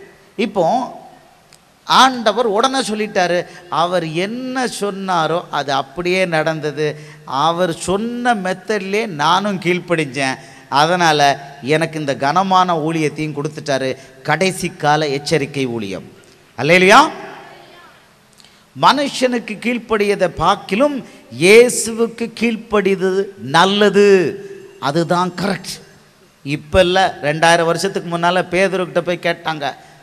அவன் ஸ்ட்ரெயிட்டாக சொன்னான், மனுஷனுக்கு கீழ்ப்படிவதை பார்க்கிலும் தேவனுக்கு கீழ்ப்படியது அதுதான் மெத்தடு, நீ யார் சொல்கிறது சொல்லிட்டான். ஒரே வார்த்தை அடித்தான், டொம்முன்னு. இன்றைக்கும் அதே தான். தேவன், இந்த உயிருள்ள தேவன் நமக்கு ஒவ்வொரு நிமிடமும் நிகழ்காலத்தையும் சொல்கிறாரு, எதிர்காலத்தையும் சொல்கிறாரு. சரி, நம்ம வாழ்க்கையை பற்றி மட்டுமா? ஹை டெஃபினிஷன் மூவி மாதிரி காமிக்கிறாரு. அவன் பெட்ரூமுக்குள்ளே பேசுகிறத ஹை டெஃபினிஷன் மூவி மாதிரி நமக்கு காமிச்சு விட்ருந்தார். அவன் நினச்சிக்கிட்டான் சீக்ரெட்டாக எலியா தானே பிடிக்க வந்தாங்க, ஆள் அனுப்பி. எலியாவா எலிசா கேஆர்சி எலிசாக்கிட்டே இருந்தான், 2 பேர்கிட்டே இருந்திருக்கான். எலிசாங்கிற தீர்க்கதரிசியை பிடிக்க வந்தாங்க. எனக்கு இந்த கன்ஃபியூஷன், எலியாவா எலிசியாவன்னு. ஏன்னா ஒரே கேஆர்சி தான், 2 பேருக்கும் ஒரே வேலைக்காரன் தான். எலிசா அவன் எதிர்த்தரப்பு அசீரியர் பாளையத்தில் என்னென்ன பண்ணுறாங்கன்னு இந்த எலிசாவுக்கு ஆண்டவர் சொல்லி, எப்போ அவன் அந்த இடத்துல வரான், நீ ஆள்களை அந்த பக்கம் போக சொல்லாத, இவன் இப்படி பண்ணி இங்கே வரலையா, அப்படி சுற்றி இந்த பக்கம் நிற்பான். இங்கே நின்னவொடனே எலிசா சொல்லிடுவான், அந்த பக்கம் போகாதப்பா, இவன் இங்கே தான் இருக்கிறான் அப்படின்றவர். எல்லாத்தையும் சொல்லிட்டான். அசீரியர் பாளையத்தில் அந்த ராஜாவுக்கு ஒரு சந்தேகம் வந்துட்டு, நம்ம ஆளுக்கிட்ட எவனோ ஒரு ஒற்றர் படம் 5ஆம் படம் இருக்கான் புடி அப்படிங்கிறான். அங்கே ஒரு ஆள் பார்த்தான், இல்லையா 5ஆம் படம் 6ஆம் படம்லாம் ஒன்றுமே கிடையாது, அவங்க சைடில் எலிசான்னு ஒரு தீர்க்கதரிசி இருக்கான், அவனுக்கிட்ட யெகோவா தேவன் நேராக பேசிடுதாரு, நம்ம எங்கெல்லாம் பண்ணுறோமோ நம்ம பெட்ரூமுக்குள்ளே பேசுகிறது போகிறோம் அவனுக்கு சொல்லி கொடுத்துருந்தாரு, நம்ம பெட்ரூமுக்குள்ளே பேசுகிறது சொல்லி கொடுத்துருந்தாரு அப்படின்னோடனே இந்த ராஜாவுக்கு புத்தி கெட்டு போச்சு. பெட்ரூமுக்குள்ளே பேசுகிறத அந்த தேவன் சொல்லி கொடுக்குறாருன்னா அவனை போய் பிடிக்க போகலாமா? அவனை பிடிக்க போனால் அதையும் சொல்லிக் கொடுக்க மாட்டாரா தேவன்? அவன் மண்டை மழுங்கி போயிடுச்சு. பிடி எலிசாவை பிடி, அவன் தானே சொல்லிக் கொடுக்கான், எலிசாவை பிடி. எப்போ உன் பாளையம் லெஃப்ட் ரைட்டு எங்கே மூவ் ஆகுது, மூமெண்ட்டே இயேசு சொல்லி கொடுத்து அவன் போட்டு கொடுத்துருதான். நீ போய் அவனையே பிடிக்க போகிறன்னா அந்த இயேசு அந்த தேவன் சும்மா இருப்பாரா? அந்த அறிவை அவனுக்கு கொடுக்கல. பெரிய இதை கொண்டுட்டு எது அவனுடைய படைகளை கொண்டு போயிட்டு சுற்றி வளைச்சிட்டான் எலிசாவை. எலிசா இருக்கிற கூடாரத்தை சுற்றி வளைச்சாச்சு. இப்போ கேயாசிங்கிற வேலைக்காரன் இப்படி வந்து எட்டி பார்த்தான். அப்படியே அப்பா இவ்வளோ போர் வீரர்கள் நிற்கிறாங்க. ஓடிய வந்து எஜமானனே எஜமானனே இவ்வளோ பேர் இருக்காங்க, நம்ம எப்படி பிழைக்கிறது? இந்த எலிசா ரொம்ப கேஷுவல் அசால்ட்டாக, நம்ம தமிழ் மெத்தடில் அசால்ட்டாக சொன்னார், ஏசப்பா இவன் கண்களை திறவுங்கப்பா அப்படின்னார். இவன் கண்களை அப்படின்னா ஆவிக்குரிய கண்களை திறக்கான். இப்போ போய் பார்க்கான் கேயாசி, அவங்கள சுற்றிலும் அக்கினிமயமான ரதங்களில் அங்கே நிற்கிறாங்க போர் வீரர்கள். தேவனுடைய சேனை இவங்களை சுற்றி வளைச்சி நிற்குது. எவன் சுற்றி வளைச்சி நிற்கிறானோ அவனை சுற்றி வளைச்சி அக்கினிமயமான ரதங்களில் தேவ சேனை நிற்குது பிடிச்சிட்டு போகிறதுக்கு.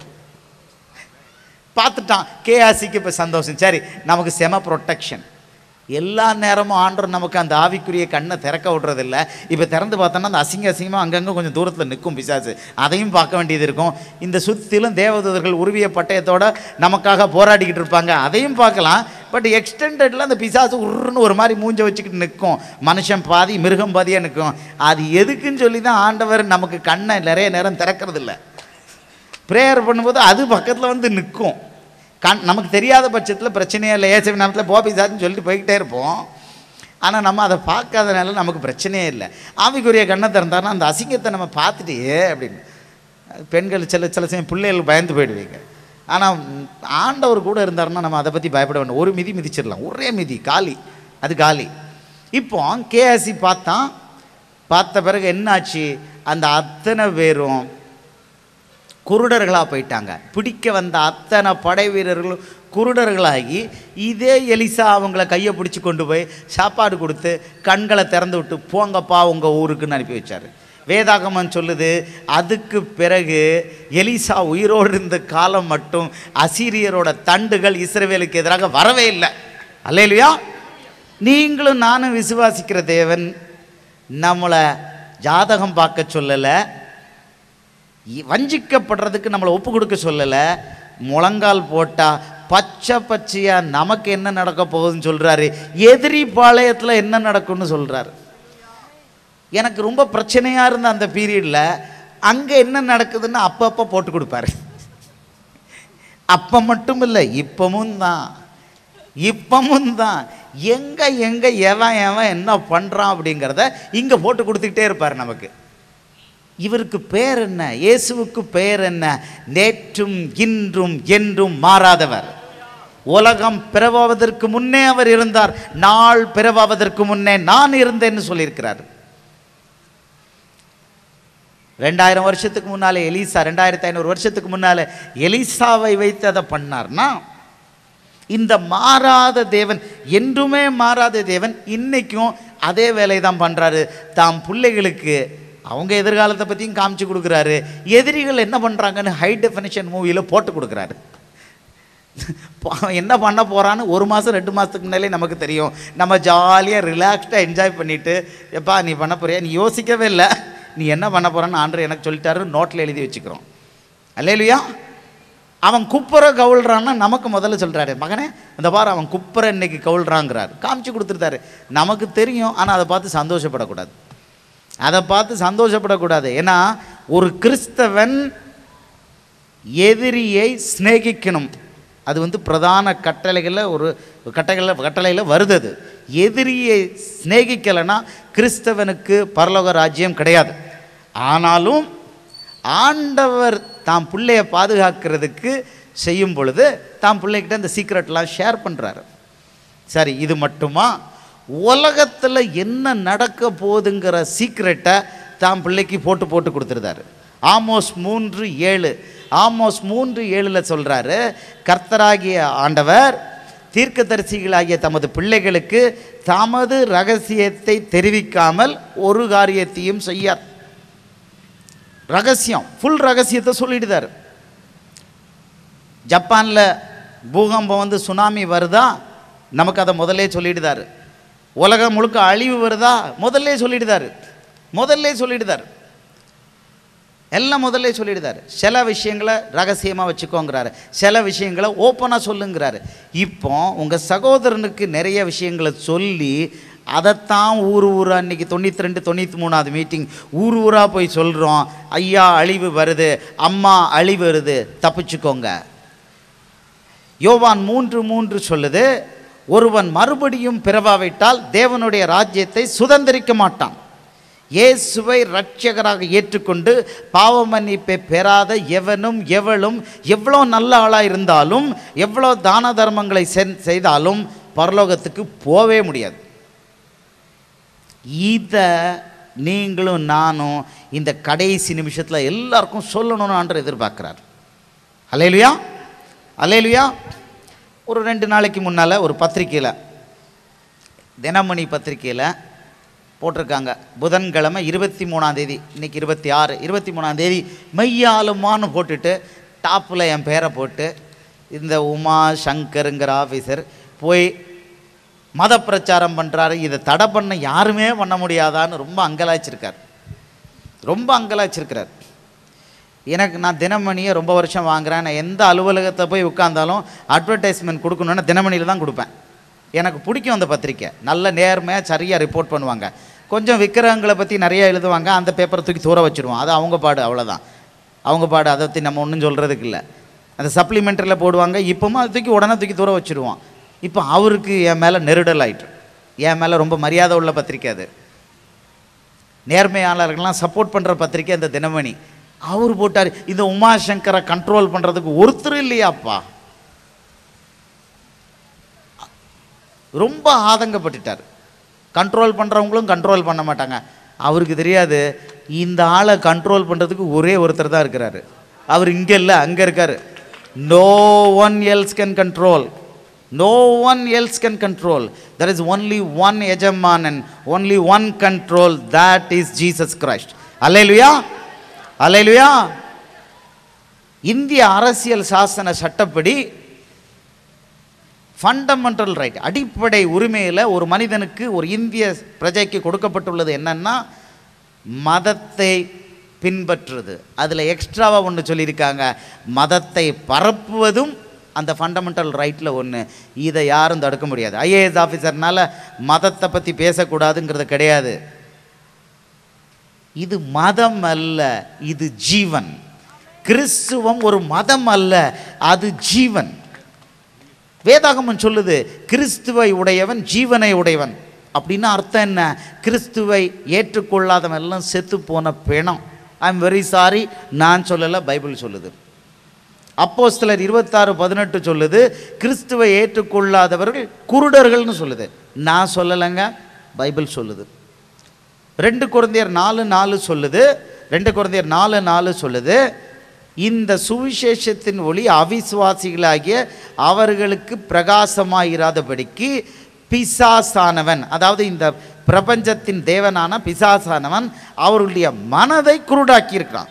அப்போ இயேசுவை ஏற்றுக்கொள்ளாதவர்கள், இரட்சகராக ஏற்றுக்கொள்ளாதவர்கள் மனது குருடாக்கப்பட்டிருக்கிறது.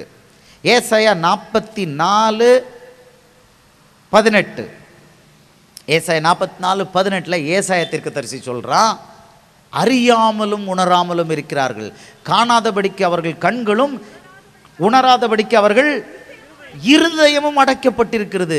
கண்களும் அடைக்கப்பட்டிருக்கு, இருதயமும் அடைக்கப்பட்டிருக்கிறது. இந்த சத்தியம் என்ற வேத வசனம், கிறிஸ்து என்ற ஜீவனை நீங்களும் நானும் அவங்களுக்கு சொல்லும் பொழுது குருடாயராயிருக்கிறவர்கள் கண் விழிப்பு பெறுகிறார்கள். உயிர் இல்லாத ஆள் உயிர் பெறுறாங்க. அவங்க ஆவிக்குரிய வாழ்க்கையில் செத்து இருக்கிறாங்க, நரகத்தை நோக்கி போய்கிட்டு இருக்காங்க. ரொம்ப கொடூரமானது நரகம். நரகம் பிசாசுக்கு நியமிக்கப்பட்டது. நரகத்தை இயேசுவானவர் உருவாக்குனது அவருக்கு கீழ்ப்படியாமல் போன தேவதூதர்களையும் பிசாசையும் போட்டு பனிஷ் பண்ணதுக்கு தான் நரகத்தை அவர் உண்டாக்குனார், மனுஷனை போடுறதுக்கு இல்லை. ஆனால் மனுஷன் பிசாசு சொல் கேட்டு கீழ்ப்படியாமல் போய் அந்த ஜீவ விருட்சத்தை புசிக்க போய் மனுஷனுக்கு இன்னைக்கு மரணம் வந்தது. அந்த மரணத்தினால் நரகமும் வந்திருக்கு. ஜீவன் இல்லாதவன், இயேசுவை ஏற்றுக்கொள்ளாதவள், ஜீவன் இல்லாதவன் பைபிள் சொல்லுது. இவர்களுக்கு கிடைக்கக்கூடிய தண்டனை நரகம். இது 70 வருஷம் 80 வருஷம்தான். ஆனால் அந்த நரகம் இருக்க அது பெர்மனன்ட். அக்கினி அங்கே அவியாது, தொடர்ந்து அக்கினி, ஓலம் ஓலம் ஓலம், புழுக்கள் தின்னுது. பிசாசுகள் இப்போ கம்பி வச்சு குத்துது. அங்கே விதவிதமான மெத்தடில் அங்கே அவங்க சாடிஸ்டிக் ப்ளஷரை பண்ணிக்கிட்டு இருக்காங்க. அவ்வளோ ஆத்துமாக்களையும் போட்டு இது பண்ணுறாங்க. இது முடிவு அல்ல. இந்த உலகத்தில் மரணம் முடிவு அல்ல. இது மரணம் என்பது ஒரு புதிய துவக்கம். அங்கே பெர்மனெண்ட்டு நித்திய பரலோகம்னா சந்தோஷமாக இயேசுவோடு இருக்கலாம். நரகம்னா ஒர்ஸ்ட்டு. இப்போ நரகத்துக்கு நிறைய பேர் போகிறாங்கன்னு தெரியும் பொழுது அவர்களை காப்பாற்றுவதுக்கு மனது லப்பு டப்புன்னு துடிக்கிறத யாராவது மதத்தை பரப்புறன்னு சொல்லுவாங்களா? மதத்தை பரப்புறதில்ல. கிறிஸ்துவத்தை பற்றி, நித்திய ஜீவனை பற்றி எவனும் எவ்வளோ வெளியில் சொன்னால் அதுக்கு பேர் சமூக சேவைன்னு சொல்லலாமே தவிர, சமூக சேவை மனுஷன் மேலே காமிக்கிற அன்புன்னு சொல்லலாமே தவிர வேற ஒன்றுமே சொல்ல முடியாது. நீங்கள் எத்தனை வேதாகமம் இருக்குது எடுத்து பாருங்கள். இந்த இயேசுவின் வேதாகமத்தை தவிர எத்தனை வேதாகமத்தை எடுத்து பாருங்கள். எங்கேயாவது பாவ மன்னிப்பு ஓசிக்கு கிடைச்சி பாவ மன்னிப்புனால பரலோகம் எல்லாருக்கும் கிடைக்குதுன்னு யாராவது சொல்லட்டும். நான் இப்பவுமே இங்கே விட்டுட்டு அங்கே போகிறதுக்கு ரெடி. ஒரு முகமதிய பெண், நல்ல உயர்குலத்து பெண், கல்யாணம் முடிச்சு வந்தாங்க. அந்த வீட்டுக்காரர் கிறிஸ்தவர். கம்பேரிசன், பைபிளையும் குரானையும் எடுத்து கம்பேர் பண்ணுறாங்க. 2 பேரும் நோட்ஸ் எடுத்து பண்ணும்போது பாயிண்ட் 1 2 3 குரான் எக்ஸ்ட்ரா வாங்கிக்கிட்டே இருக்கு மார்க்கு. திடீர்னு ஒரு மேட்ரு வந்தது. ஆண்டவர் சொல்லியிருக்கிறாரு, இந்த அம்மா அந்த தங்கச்சி அதை படித்தாங்க. வருத்தப்பட்டு பாரம் சுமக்கிறவர்களே, நீங்கள் எல்லாரும் என்னிடத்தில் வாருங்கள், நான் உங்களுக்கு இளைப்பாறுதலை தருவேன் அப்படின்னார். இதை பார்த்த உடனே அந்த அம்மாவுக்கு ஷாக்காக போயிட்டு, இவ்வளோ நேரம் சந்தோஷமாக எல்லாம் பார்த்துக்கிட்டு இருந்தவங்க, குரான் தான் ஃபஸ்ட்டுன்னு வந்துக்கிட்டு இருந்தவங்க, இதை பார்த்தோன்னே அப்படியே இதில் பைபிள் அடிச்சிருச்சு அப்படின்ட்டாங்க. அங்கே 5 தூண் இருக்குது குரானில். 5 தூணில் இந்த தூண் இல்லை. பாவ மன்னிப்புங்கிற தூண் இல்லை, பரலோகம்ங்கிற தூண் பாவ மன்னிப்பு வழியாக இல்லை. யாரும் அங்கே வருத்தப்பட்டு பாவம் சொல்லுங்கிறவர்களே, நீங்கள் எல்லாரும் என்னிடத்தில் வாருங்கள். நீங்கள் சுற்றி பாருங்கள். இத்தனை உலகம், ஆன்மீக உலகம் கதையாக விடுவாங்க. ஏதாவது ஒரு கடவுள், இயேசுவை தவிர ஒரு கடவுள், வருத்தப்பட்டு பாரம் சுமக்கிறவர்களே நீங்கள் வாங்கள், உங்களுக்கு நான் பாவத்திலேருந்து வருத்தத்திலேருந்து விடுதலை தரேன் சொல்லட்டும். நான் இங்கேருந்து வெளியில் போய் அங்கே போயிடுவேன். சொல்லுங்க. நான் வேறு எதுவும் சொல்லலை. அந்த அம்மா பார்த்தாங்க. அன்னைக்கு ராத்திரியே முழங்கால் போட்டாங்க. ராத்திரி 9:30க்கு இயேசுவே நீங்கள் தெய்வனா எனக்கு காண்பிச்சு கொடுங்க அப்படின்னாங்க. காலையில் 3:30 வரைக்கும் அந்த அம்மா முழங்காலில் என்ன ப்ரேயர் பண்ணாங்கன்னே தெரியலையா. அவ்வளோ வேத வசனம் வந்திருக்கு.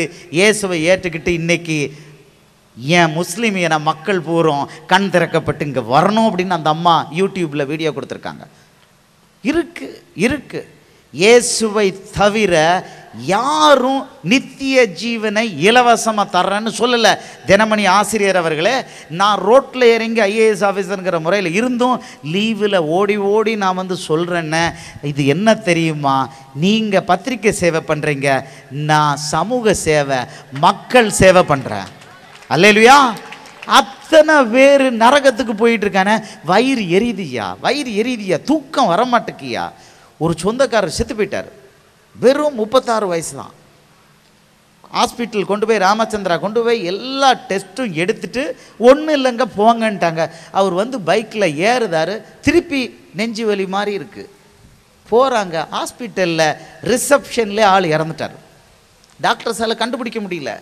அவர் போய் அந்த பையனை பார்த்து கல்யாணம் பார்த்து வச்சது நானும் மனைவி தான். போய் பார்த்து கல்யாணத்துக்கு ஒப்புக்க வச்சு இங்கேருந்து மதுரைக்கு காரில் ஓட்டி போய் கல்யாணத்தை சந்தோஷமாக நடத்தி, பிள்ளை பிறக்கும்போது போய் அதுக்கு அந்த விழாவெல்லாம் நல்ல சந்தோஷமாக நடத்தி, சீமந்த விழாவுக்கும் போய் எல்லாம் பண்ணியிருக்கோம். இந்த ஆள் செத்து போயிட்டார். இயேசுவை ஏற்றுக்கொள்ளலை. செத்துட்டாருன்னு தெரிஞ்சவொடனே எனக்கு ரொம்ப இறுக்கமாக போயிட்டு, ஆண்டவர் சொல்லியிருக்கிறாரு, டிசம்பரில் சொன்னார், மகனே செத்து போனவங்கள உயிரோடு எழுப்புற கிருபை நான் உனக்கு கொடுத்துருக்கேன் அப்படின்னாரு. நான் என்ன சொல்லிட்டேன் உடனே, ஏசப்பா அந்த ஆளை நான் உங்கள் நாமத்தில் உயிரோடு எழுப்பட்டுமா, அனுமதி தருவீங்களா? அவர் சொல்கிறாரு, விட்டமாட்டுக்கு. ஏன்னா நான் அவன் சொந்தக்காரன் மட்டும் இல்லை, நரகத்துக்கு போயிட்டான். அடி லப்பு டப்புன்னு அடிக்குது. செத்து போகிறது விஷயம் இல்லை. ஒரு ஆள் நல்ல ஆண்டவருடைய பிள்ளை செத்து போச்சுன்னா அது பரலோகத்துக்கு போயிட்டு ப்ரொமோஷன். கிறிஸ்து எனக்கு ஜீவன், சாவு எனக்கு ஆதாயம். கிறிஸ்துவுக்குள்ள மரித்தான் நமக்கு அது ப்ரொமோஷன். அது மோசமே இல்லை. அதனால தான் தைரியமாக சொல்கிறோம், எவனாவது அடிச்சு கிடிச்சு போட்டால் நமக்கு உடனே ஆதாயம் கிடைக்குதுன்னு. அல்லேலூயா.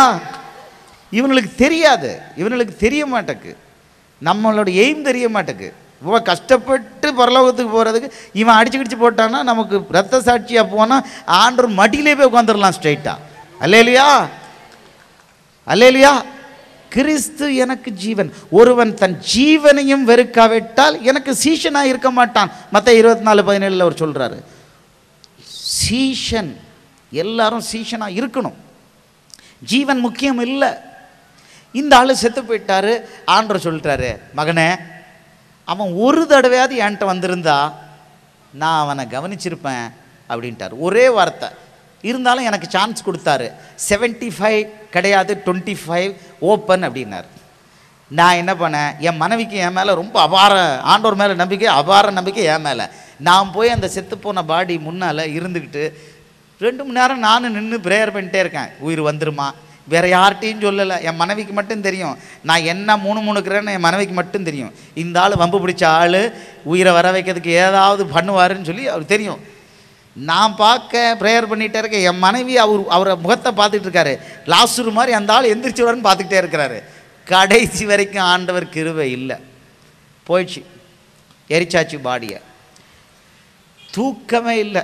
2, 3, 4 பயங்கர டிப்ரெஸிங்காக போயிட்டு ஆண்டவர் கூப்பிட்டாரு, மகனே அவன் செத்ததுக்காக நீ வருத்தப்பட வேண்டிய அவசியம் இல்லை, அவசியம் இல்லை அப்படின்ட்டார்.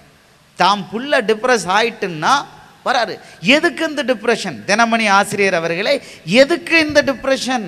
ஒருத்தன் நரகத்துக்கு போயிட்டாங்கிற அந்த ஆதங்கம். நரகம் என்னன்னு தெரியலன்னா தயவு செய்து உங்கள் பத்திரிக்கையை கொஞ்சம் சைடில் வச்சுட்டு divineRevelations.info வெப்சைட்டை போய் பாருங்கள். எத்தனை பேர் நரகத்துக்கு போயிட்டு வந்துட்டு அவன் கதையை எழுதியிருக்காங்க, அனுபவத்தை எழுதியிருக்கான். எவ்வளோ கஷ்டம்னு அதில் இருக்குது. அதை படித்த உடனே நெஞ்சு வேகுதுயா. அத்தனை பேரும் இயேசுவை ஏற்றுக்கொள்ளாமல் நரகத்துக்கு போய்கிட்டு இருக்கானே, தெரியாமல் அவன் கண்கள் கட்டப்பட்டிருக்கு, இருதயம் அடைக்கப்பட்டிருக்கு, பிசாசானவன் செஞ்சுருக்கான். அவங்க மேலே தப்பு இல்லை, அவங்க மேலே தப்பு இல்லை. இயேசுவை ஏற்றுக்கொள்ளலையா, அது அவங்க மேலே தப்பு இல்லை.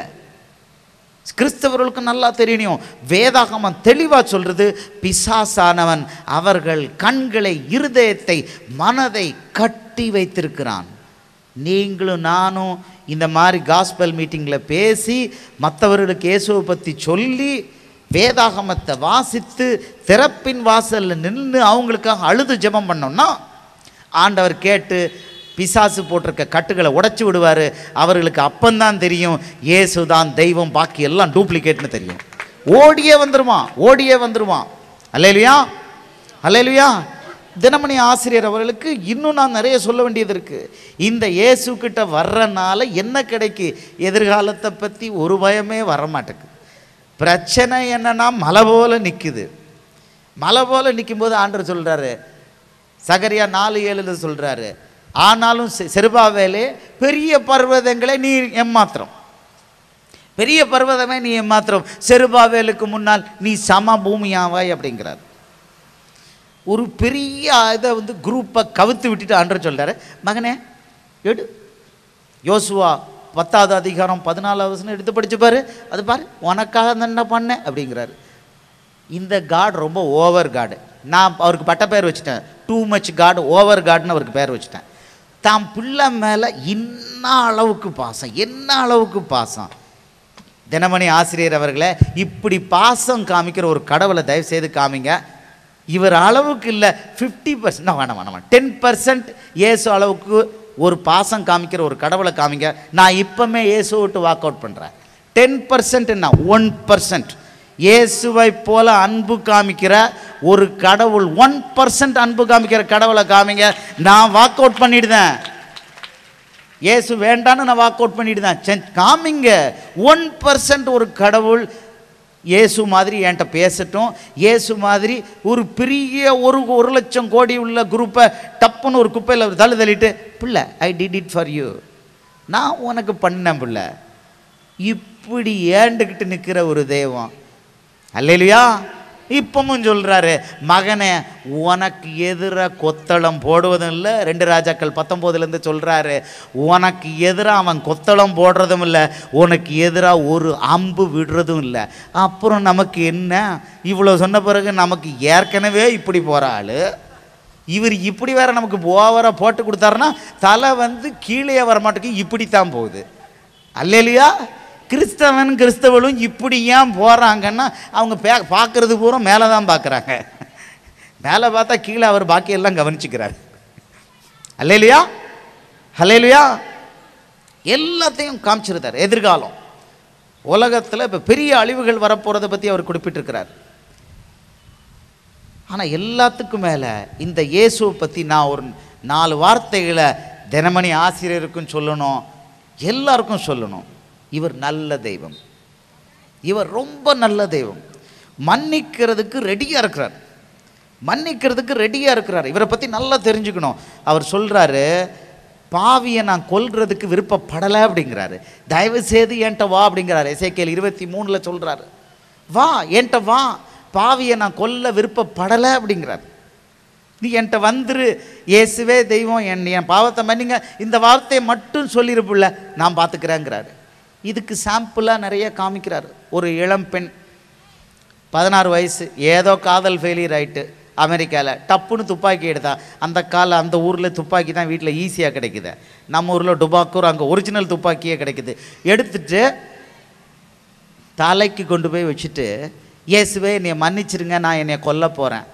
பிள்ளைக்கு அப்போ தான் புத்தி தெரியுது, உயிரை இயேசு கொடுத்துருக்கிறாரு, அதை எடுக்கக்கூடாதுன்னு. சுடுறதுக்கு முன்னால் மன்னிப்பு இயேசு உடனே கேட்டுட்டார். இந்த இயேசு யாருங்கிறத உலகம் புரிஞ்சுக்கணும். தினமணி ஆசிரியர்களை நீங்களும் புரிஞ்சுக்கணும். இந்த புள்ள தலையில் துப்பாக்கி வச்சுட்டு, இயேசுவே என்னை மன்னிச்சிருங்க, என் உயிரை நான் எடுக்க போகிறேன், ஐ எம் எ ஃபெயிலியர். இயேசு கேட்டார். உடனே பேசினார், மகளே நீ தலையில் சுடாத, நெஞ்சில் சுடு அப்படின்னாராம். இவர் சுடாதன்னு சொல்லியிருக்கலாம். இவரும் கொஞ்சம் ஓவர் காட். இவர் நிறைய திட்டம் அந்த பிள்ளைய வச்சு வச்சுருக்காருல்ல, தலையில் சுடாதம்மா பிள்ளை, நீ தான் மன்னிப்பு கேட்டியப்போ, நீ என்கிட்ட பேசிட்டல்ல, முடிஞ்சுது. 1 செகண்ட் பேசின உடனே நீ நெஞ்சில் சுடு அப்படின்ட்டார். இந்த பிள்ளை சரி எங்கே சுட்டாலும் சாகத்தானே போகிறேன், கரெக்டாக எய்ம் பண்ணி ஹார்ட்டில் வச்சு டொப் சுட்டுட்டா. சுட்டு கீழே விழுந்துட்டா. கொண்டு போயிட்டார். விழுந்தவண்ணை தான் தெரியுது, கருப்பாக இடத்துக்குள்ளே போகிறா, நரகத்தில் போகிறா, கருப்பாக நரகத்துக்குள்ளே கீழே போகும் பொழுது அங்கே நேராக இயேசுவை பார்க்குறா, தூரத்தில் பார்க்குறா. அப்போ தான் கேட்குறா, இயேசுவே மன்னிங்க, நான் தெரியாமல் பண்ணிட்டேன். சரி வா, இருட்டிலேருந்து வெளியே கூப்பிட்டு கொஞ்சம் பரலோகத்தையும் காமிச்சிட்டு திருப்பி போ அப்படின்ட்டார். பிள்ளை சுடும் பொழுது ரொம்ப எய்ம் பண்ணி ஹார்ட்டுக்கு சுட, அது இந்த இவ்வளோண்டு ஃப்ராக்ஷனில் ஹார்ட்டை விட்டு எஸ்கேப் ஆகிட்டு. அதுதான் ஆண்டவருடைய திட்டம். எஸ்கேப் ஆகி பிள்ளை சாகலை, ஹாஸ்பிட்டலுக்கு கொண்டு போய் பிள்ளை அதுக்குள்ளே இடையில பாதாளத்தையும் பரலோகத்தையும் போய் பார்த்துட்டு வந்துட்டா. இயேசுவையும் பார்த்துட்டு கமாண்ட் வாங்கிட்டு வந்துட்டா. உயிர் பிழைச்சா. இன்னைக்கு இயேசுவுக்கு பெரிய சாட்சியாக நிற்கிறா. அல்லேலூயா. எதுக்கு சொல்ல வரேன்னா, அந்த லாஸ்ட் 1 செகண்டில் இயேசுவே என்னை மன்னிச்சிருங்க நான் ஒரு வார்த்தை கேட்டால் பார்த்தீங்களா, அந்த ஒரு வார்த்தையை இயேசு அப்பொழுதே கேட்டு அந்த பிள்ளையை மன்னிச்சிட்டாரு. மன்னித்த பிறகு பிள்ளைக்கு வாழ்வை கொடுத்துட்டாரு டக்குன்னு. அதனால தான் அவருக்கு நான் சொல்கிறேன், over god, too much god. நான் காலையில் அதிகாலை ப்ரேயர் 4 மணிக்கு போகும்போது கையை வைத்துட்டு, ஓவர் காட் அவர்களே உங்களுக்கு நன்றி, உங்கள் பிள்ளைய ரொம்ப ரொம்ப பொத்தி அன்பாக பாதுகாக்கிற நேசிக்கிற தேவனே உங்களுக்கு நன்றி, டூ மச் காட் உங்களுக்கு நன்றின்னு சொல்கிறேன். அவருக்கு பேர் டூ மச் காட். அவர் என்னென்னலாமோ பேர் அவருக்கும் கொடுத்துருக்கிறாரு. யெகோவா தேவன்கிறாரு, யெகோவா நிசிங்கிறாரு, என்னெல்லாம் பேர். நான் பேர் கொடுக்கப்படாதா? நான் கொடுத்துட்டேன். ஓவர் காட்னு அவருக்கு பேர் கொடுத்துட்டேன். ஓவர் அன்பு. நம்ம மேலே மட்டும் இல்லை, பிசாசுக்கே ஒரு கன்செஷன் கொடுத்துருக்காரு. எல்லா பாவிகள் மேலேயும் ஒர்ஸ்ட் ஆள்கள் மேலேயும் அன்பாக இருக்கிறாரு. என்னை சஸ்பென்ஷன் பண்ணியிருக்கிற நேரத்தில் அந்த ஆளுங்க மேலே கொஞ்சம் கோவப்பட்டுட்டேன். கூப்பிட்டாரு, மகனே அவன் மேலே நீ மனக்கசப்படைகிற, நீ எப்படி மனக்கசப்படையலாம் அப்படின்னாரு. அவனும் என் பிள்ளை தான். எப்படி? அவன் யாரும் இயேசு பக்கமே போகாத ஆள். அவங்கள பார்த்து அவனும் என் பிள்ளை தான் அப்படிங்கிறாரு. அவனும் என் பிள்ளை தான், நீ அவனுடைய ஆசீர்வாதத்துக்காக, அவன் குடும்ப ஆசீர்வாதத்துக்காக என்கிட்ட விண்ணப்பம் பண்ணு அப்படின்ட்டாரு. அதுக்கு பிறகு நமக்கு அப்பீல தலைகீழே கவுந்து குப்புற விழுந்து, ஏசப்பா எனக்கு பண்ணுற எத்தனை எதிரிகளையும் அவங்க குடும்பத்தையும் மனசார நெஞ்சார பிடிக்குதோ இல்லையோ, முதல்ல 2 நாள் சொன்னால் வந்துடும், அப்புறம் ஆசீர்வதிக்கிறேன்ப்பா. இப்பவும் அதிகாலை ப்ரேயரில், அப்பா நான் யாரை ஆசீர்வதிக்கிறேன்னு இல்லைப்பா, இவங்களை ஃபஸ்ட்டு ஆசீர்வதிச்சிருதான்ப்பா. அல்லேலியா. எதிரியா ஆசீர்வதிக்கணுங்கிறாரு, ஏன் புள்ள அப்படிங்கிறாரு. நீங்களும் நானும் மட்டுமல்ல, இந்த பாவியன் துன்மார்க்கம் அத்தனை பேரையும் ஏன் புள்ளங்கிறாரு. அதுதான் கரெக்டு, அதுதான் கரெக்டு. அவர் பிள்ளைகள். உலகத்தில் நடமாட்டிக்கிட்டு இருக்க அத்தனை மனுஷ ஜந்துக்களும் அவர் பிள்ளைகள். மனுஷ ஜந்துக்கள் இல்லை, மனுஷ ஜீவன்கள் எல்லாம் இயேசு உருவாக்கி கொடுத்த பிள்ளைகள். இது எப்படி ப்ரூவ் ஆக போகுது தெரியுமா? இயேசு இப்போ 2வது வருகைக்கு வரப்போகிறாரு. அப்போ என்ன ஆக போகுது தெரியுமா? என்ன ஆக போகுது தெரியுமா? வேதாகமம் சொல்லுது, உலகத்தில் உள்ள அத்தனை குழந்தைகளும், நன்மை தீமை அறிகிற வயதை அடையாத குழந்தைகள் அவ்வளவும் பரலோகத்துக்கு போக போகுது. இது ஆண்டவர் வசனத்தில் சொல்கிறாரு. என்ன சொல்கிறாருன்னா, இது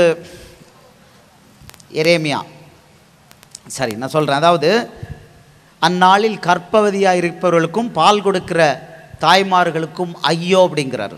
இன்னொரு வசனத்தில் சொல்கிறாரு, ராகேன் தன் பிள்ளைகளுக்காக அழுது தன் பிள்ளைகள் இல்லாததினால் ஆறுதல் அடையாதிருக்கிறாள்.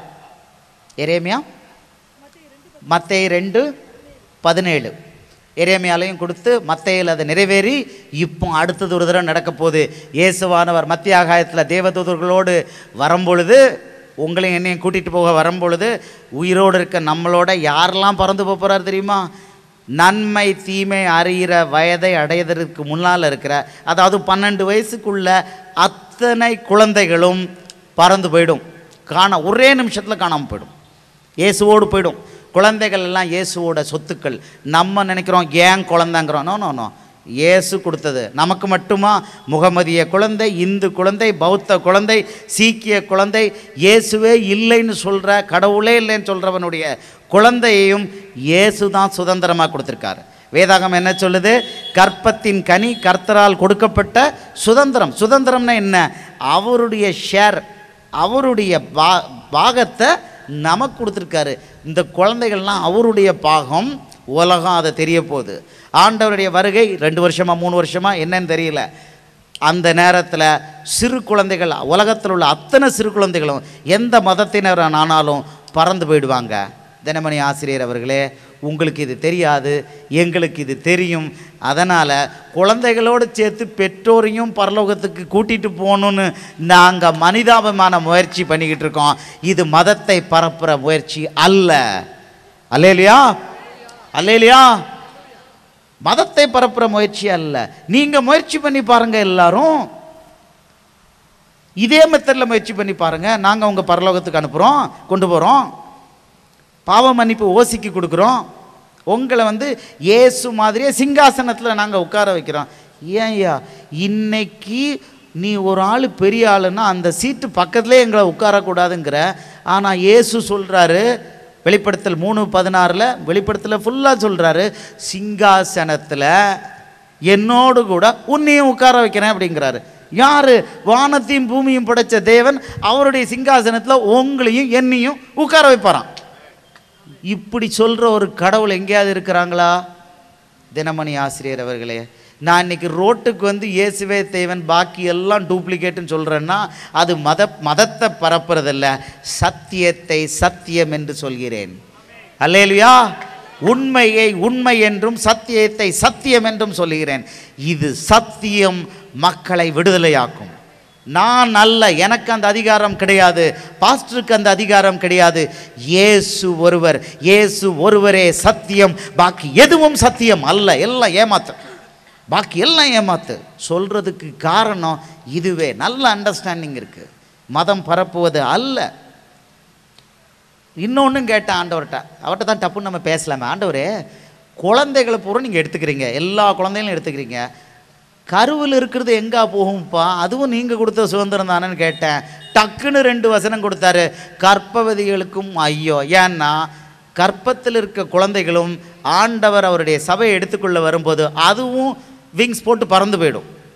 அல்லேலியா, கை வைத்த அல்லேலியா சொல்லுங்க, அல்லேலியா. கர்ப்பத்தில் இருக்கிற அத்தனை கருவில் இருக்கிற பிள்ளைகளும் ஒரே செகண்டில் காணாமல் போயிடுவாங்க. உலகத்தில் கர்ப்பவதிகள் யாரும், கர்ப்பவதிகள் நேற்று வரைக்கும் இருந்தாங்க, கர்ப்பம் இல்லை, ஆண்டவர் மேலே எடுத்துருவார்.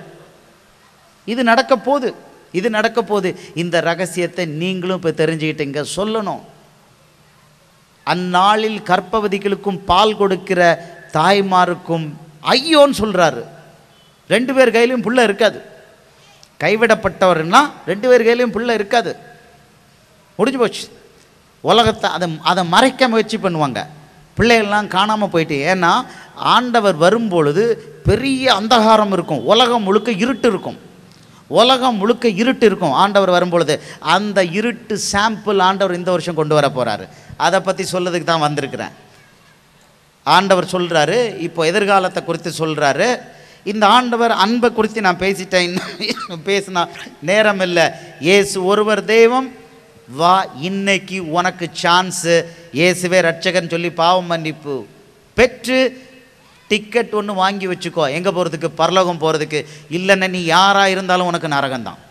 இதை நான் சொல்லிடுதேன். அவர் மன்னிக்கிறதுக்கு ரெடியாக இருக்கிறாரு. நீ செஞ்ச எவ்வளோ பெரிய பாவம்னாலும் அவருக்கு அது ஒன்றுமே கிடையாது, 1 செகண்டில் மன்னிக்கிறதுக்கு ரெடியாக இருக்கிறாரு. சொல்கிறாரு, எந்த பெரிய பாவமும் எனக்கு பெருசு இல்லை, மன்னிக்கிறதுக்கு நான் ரெடி, இது எல்லாத்தையும் சொல்லு அப்படிங்கிறாரு. இப்போ நான் சொல்கிறேன், தினமணி ஆசிரியர் அவர்களே, உங்களுடைய பாவத்தையும் மன்னிக்கிறதுக்கு இயேசு ரெடியாக இருக்காரு. All you have to do is to, Jesus, I am a sinner, I repent for my sin, you are my redeemer, you are my ரட்சகர் சொல்லுங்க. இயேசு உங்களை மன்னிச்சிட்டாரு, நீங்கள் இயேசுவோட பிள்ளை, அடுத்த செகண்ட் ஆகிட்டீங்க. பரலோகத்துக்கு டிக்கெட் உங்கள் பாக்கெட்டில் வந்தாச்சு, ஜீவ புஸ்தகத்தில் உங்கள் பேர் எழுதப்பட்டாச்சு. அல்லேலூயா. இந்த அளவுக்கு இயேசு அவ்வளோ அன்பான தேவனாக இருக்கிறார். காரணம் என்ன தெரியுமா? எல்லாரையும் படைச்சிருக்காரு. தாம் படைச்ச தாம் பிள்ளைக்கு அன்பு கூறுவது இயற்கை. இயேசு தான் தெய்வம், இயேசு தான் எல்லாரையும் படைச்சனால இந்த அன்பை கொடுக்குறாரு. வேற யாராலையும் அந்த அன்பை கொடுக்க முடியல. ஏன்னா அது மாத்தாந்த தாய் பெத்த பிள்ளை. அது மற்றவங்களுக்கு அது அவங்க பெத்த பிள்ளை இல்லை, அது இயேசு பெத்த பிள்ளைனால அவங்களுக்கு அந்த அன்பு வரவே செய்யாது. எப்படியாவது கொல்லணும் தான் பார்ப்பாங்களே தவிர நேசிக்கிறது பார்க்க மாட்டாங்க. இல்லையா? எனக்கு ஓலை வந்துருச்சு. இப்போ ஆண்டவர் சில முக்கியமான காரியங்களை சொல்லியிருக்கிறாரு. வேகமாக நான் சொல்ல விரும்புகிறேன்.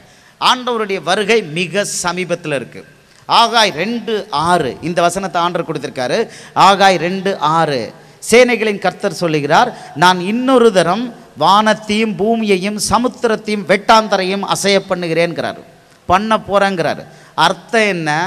தேவனுடைய வருகைக்கு முன்னால் அவர் பெரிய அழிவுகளை கட்டளையிடுறார். உலகத்தை இருட்டுக்குள்ளே கொண்டு போகிறார். யோவேல் 2:2 சொல்கிறாரு, இந்த கர்த்தருடைய நாளுங்கிறது அது இருளும் அந்தகாரமான நாள், அது மப்பும் மந்தாரமான நாளுங்கிறாரு. செப்பனியா 1:15 அதே சொல்கிறாரு, இது இருளும் அந்தகாரமான நாள், அது மப்பும் மந்தாரமான நாள், அது பேரழிவின் நாள் அப்படிங்கிறாரு. எப்போ? 2012 2013 ஸ்டார்ட் ஆகுது. ஏற்கனவே உலகத்தில் போன வருஷத்துலேருந்தே ஸ்டார்ட் ஆயிட்டு. மார்ச் 11 ஜப்பான் பூகம்பம், சுனாமி, அதன் துவக்கத்தின் ஒரு கட்டம். வானம் பூமி சமுத்திரம் வெட்டாந்தர அசைய பண்ணுறேன்ட்டார். ஆண்டவருடைய 2வது வருகைன்னு ஒன்று இருக்குது. இயேசுவை அறியாதவர்களுக்கு நான் சொல்லிக்கிறேன், அவர் தன்னுடைய பிள்ளைகளை உயிரோடு மேலே கொண்டு போக போகிறாரு. அதற்காக அவர் மத்திய ஆகத்தில் வரப்போகிறாரு, வெகு சமீபத்தில் வரப்போகிறாரு. அவர் வர்றதுக்கு முன்னால் இந்த அழிவுகளை கட்டளையிடுறாரு. எதுக்காக இந்த அழிவுகளை ஏன் கட்டளையிடுறாரு? துன்மார்க்கனும் பாவியும் இயேசு பனிஷ் பண்ண மாட்டேக்காரன்னு ரொம்ப தெம்பாக தப்பு பண்ணிக்கிட்டு இருக்கான், அவனை அழிக்க போகிறாரு ஒரு பகுதியை.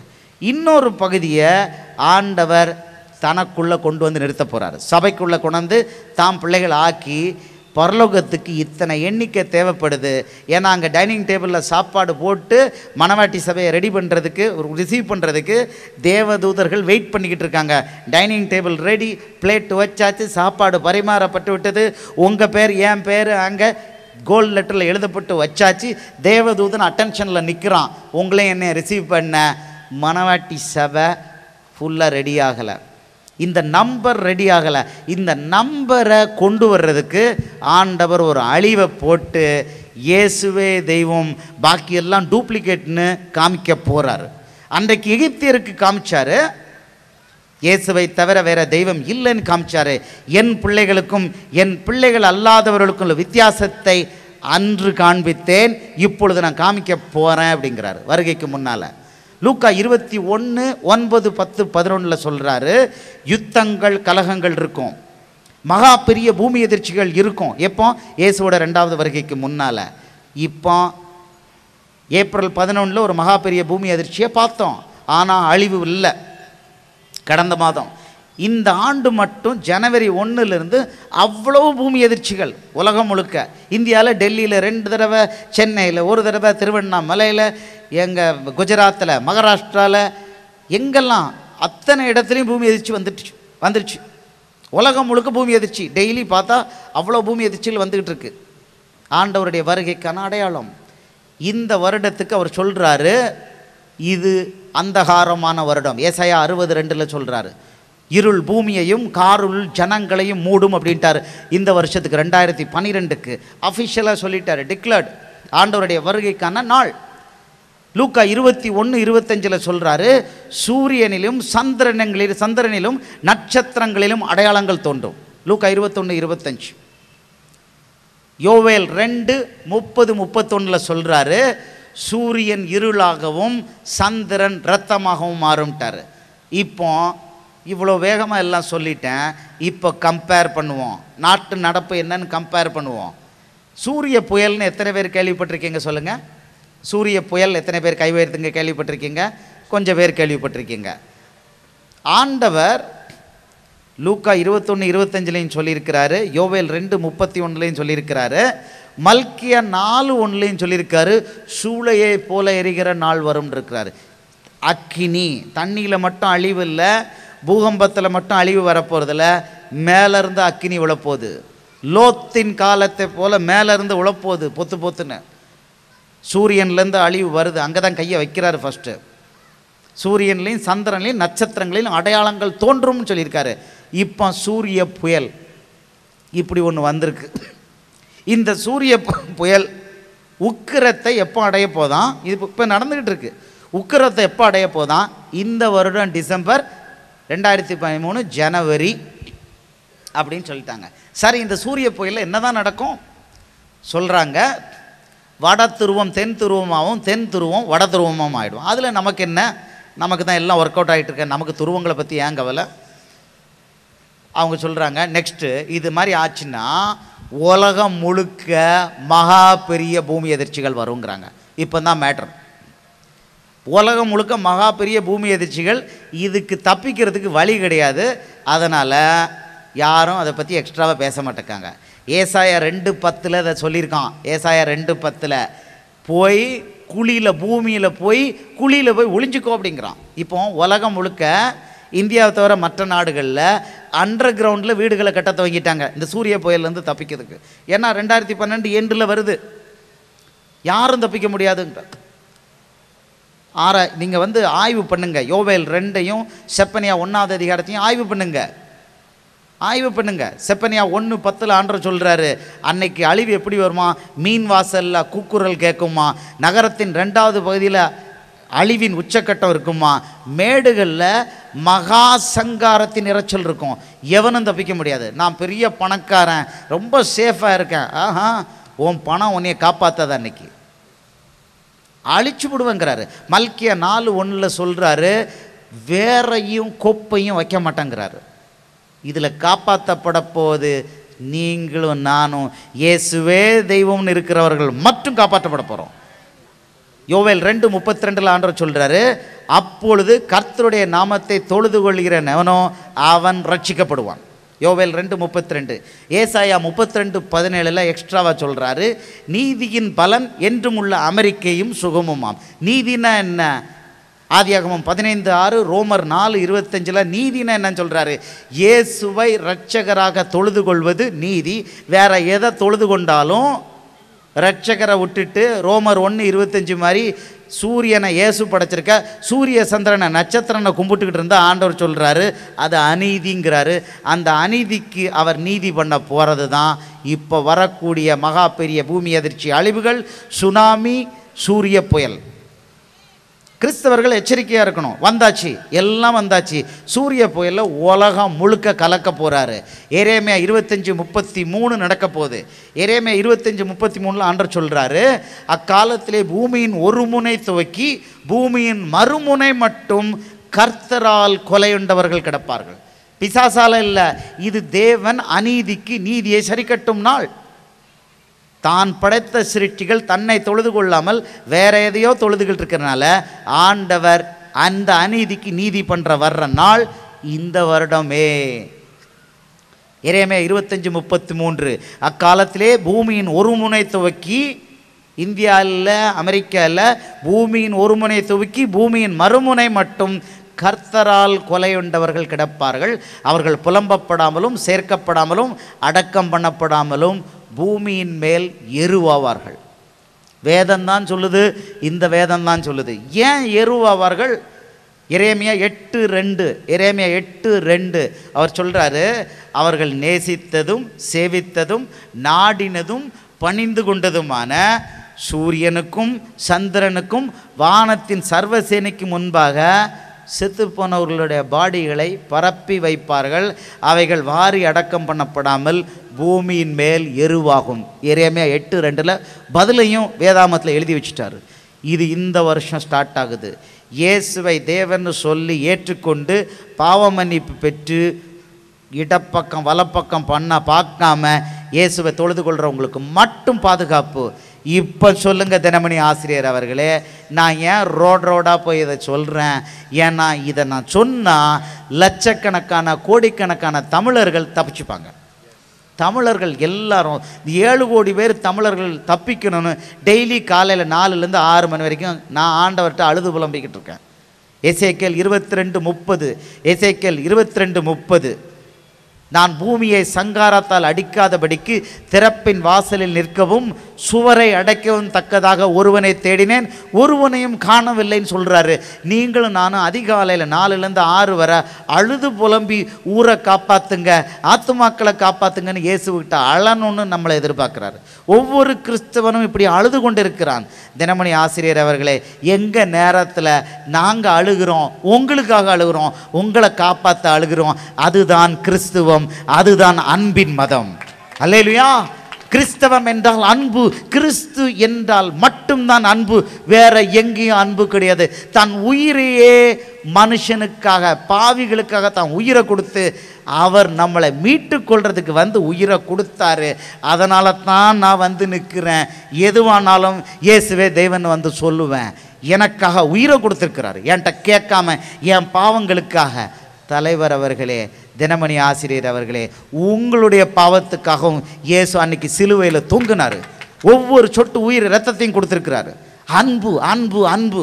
அந்த தேவ அன்புக்கு தான் இன்னைக்கு அடிமையாக இருந்து வந்து நிற்கிறோம். நாங்கள் எல்லாரும் வந்து நிற்கிறோம். எங்கள் நேரத்தில் கை வைத்து அல்லேலூயா சொல்லுவோமா? இந்த தேவனை மகிமைப்படுத்துவோம். அல்லேலூயா. இவ்வளவு நல்ல தேவனை நீங்கள் பார்க்காம இருக்கிறீங்க. எங்களுக்கு பக்குன்னு இருக்கு. அழிவு வருது, சுனாமி வருது. இந்த சுனாமி எப்படி வரப்போகுதுன்னா, இது கேட்டுருங்க, இது வந்து ஊருக்குள்ள 5-10 கிலோமீட்டர் வரப்போகுது தண்ணி. இதுவரைக்கும் நோவாவின் காலத்திலிருந்து இதுவரைக்கும் இல்லாத பெரிய அழிவுகள் இந்த ஆண்டுலேருந்து துவங்குது. நீங்களும் அழுது புலம்புனீங்கன்னா தமிழ்நாட்டுக்கு கொஞ்சம் எஸ்கேப் கிடைக்கும், கொஞ்சம் போஸ்ட்போன்மெண்ட் கிடைக்கலாம். இந்த தேவன் ரொம்ப நல்ல தேவன். நினைவே அழிப்பண்ணாரு. அவங்க எல்லாம் சாக்லாத்தை போட்டு சாம்பலை மூஞ்சில் போட்டவொடனே வேதாகமம் சொல்லுது, 3வது அதிகாரம் 16 சொல்லுது, யோனால நினைவையை அழிப்பேன் என்று சொன்னதற்காக தேவன் மனஸ்தாபப்பட்டு அவனை விட்டுட்டார், அழிக்கல. நல்ல தேவன். நீங்களும் நானும் அழுது புலம்பி கேட்டோன்னா, அவன் பாவத்துக்கு மன்னிப்பு கேட்டு அழுது கேட்டோன்னா, ஆண்டவர் சரி ஓகே, தமிழ்நாட்டுக்கு நெக்ஸ்ட் ஸ்டேஜில் ஃபஸ்ட் ஃபேஸில் வேண்டாம், முதல்ல அமெரிக்காவில் தான் நிறைய வேலை பார்த்துக்கிட்டு இருக்காங்க, தப்பா அடிப்போன்னு அடிப்பார். அல்லேலூயா. ஃபஸ்ட்டு எவன் மோசமோ அவனை அடிப்போன்னு எடுப்பார். ப்ரேயர் பண்ணணும்னு எதிர்பார்க்குறாரு. தினமணி ஆசிரியர் அவர்களே, தமிழ்நாட்டை காப்பாற்றதுக்கு தான் ரோட்டில் எல்லாரும் நாங்கள் இறங்கியிருக்கோம். அல்லேலூயா. அரசாங்கத்தால் யாராலையும் காப்பாற்ற முடியாது. இந்த தேவ கோபாக்கினிலிருந்து எந்த வல்லமையாலும் காப்பாற்ற முடியாது. நான் சொல்லலை, வேதம் சொல்லுது. வேதம் சொல்லுது, தேவனுடைய கோபாக்கினைக்கு எதிராக எந்த வல்லமையும் நிற்க முடியாது. அழிவுன்னா அழிவுதான், அழிவுன்னா அழிவுதான். பட்டணங்கள் காணாமல் போகுது, தீவுகள் காணாமல் போக போகுது, பெரிய கட்டடங்கள் எல்லாம் இடிஞ்சு துண்டு துண்டாக போகுது. எப்போ? இந்த வருஷத்திலிருந்து. இந்த நிமிஷத்துலையாவது தயவு செய்து உங்கள் கண்களை திறந்து தயவு செய்து சத்தியத்தை படிங்க, வேதாகமத்தை படிங்க, மத்தேயு, மார்க்கு, லூக்கா, யோவான், அட்லீஸ்ட் இந்த 4 காஸ்பலை படிங்க, சுவிசேஷத்தை படிங்க. சத்தியம் உங்களை சாபத்திலிருந்து விடுதலையாக்கும். உங்களுக்கு நித்திய ஜீவனை தரதுக்கு இயேசு வெயிட் பண்ணிட்டு இருக்கிறார். அல்லேலூயா. உங்கள் நகர் எல்லாரும் நினச்சிப்பாங்க நம்ம ஊர் கடற்கரையை விட்டு தூரம் தப்பிச்சுக்கலாம். சூரிய புயல் நேராக அடிக்க போகுது. சூரிய புயல் எவனையும் விட போகிறதில்ல, எந்த புயலையும் விட போகிறதில்ல. நீங்கள்லாம் காரு வீடெல்லாம் வாங்காதீங்க, யாரும் வாங்காதீங்க. வீட்டுக்கு பென்ஸ் கார் அது பாட்டுக்கு வந்து கிடக்கும், பென்ஸ் கார் வந்து கிடக்கும். நான் ஆண்டவர்கிட்ட கேட்குறேன், ஆண்டவரே மல்கியா 4:1 வேறையும் குப்பையும் எடுத்து விட்றீங்க, உங்கள் பிள்ளைகளுக்கு காரு வீடெல்லாம் ஓசிக்கி கொடுக்க போகிறீங்க, சாவியோடு கொடுங்கப்பா. இவங்க வந்து நீங்கள் தானே சொன்னீங்க எனக்கு வீட்டுக்கு முன்னால் பென்ஸ் கார் வந்து நின்றுச்சு, சாவி இல்லை பிரதர்னு. அப்புறம் அது எலக்ட்ரானிக் நிறைய வச்சுருப்பான், அது எனக்கு பிரச்சனையாக இருக்கும். ஆண்டவரே சாவியோட கார் வரட்டும், சாவியோட வீடை கொடுத்துருங்க, உடையாத வீடை பூரா உங்கள் பிள்ளைகளுக்கு கொடுத்துருங்க. அங்கே வேறு கொப்பு மற்றவனுக்கு இருக்காது, வீடு சும்மா இருக்கும், கதவை திறந்தே இருக்கட்டும், வீட்டுக்குள்ளே போய் நீங்கள் வாட்ட ஆக்குப்பை பண்ண வேண்டியதான். வீடெல்லாம் விற்றுருங்க. இப்போ வீடை விற்றுட்டு சுவிசேஷம் பண்ணுங்க. சகோதர சகோதரிகளை சிரிக்கிறதுக்கு சொல்லலை. மல்கியா 4:1 அப்படியே நடக்க போகுது. சகரியா 8:21, 22, 23 படிங்க. அத்தனை கதறிக்கிட்டு இயேசுக்கிட்ட ஓடியார போகிறான் இந்த வருஷத்துலேருந்து. ஐயோ பாவம், ஆண்டவர் சொல்கிறாரு, ஐயோ அவனை கேட்க சொல்லு, என்கிட்ட கதறிக்கிட்டு எல்லாரும் ஓடி வர போகிறாங்க, அதுக்கு முன்னால் நல்ல ரைட் ராயலை வந்து என் கையை பிடிக்க சொல்லுன்னு கதர்தார் ஆண்டவர். அது படிக்கும்போது அப்படியே பக்குன்னு தூக்கம் வரமாட்டேங்குது. எத்தனை பேர் சாக போகிறாங்களே சொல்கிறாரு. அப்படி செத்து உழுவாங்களாம் ரோட்டில்.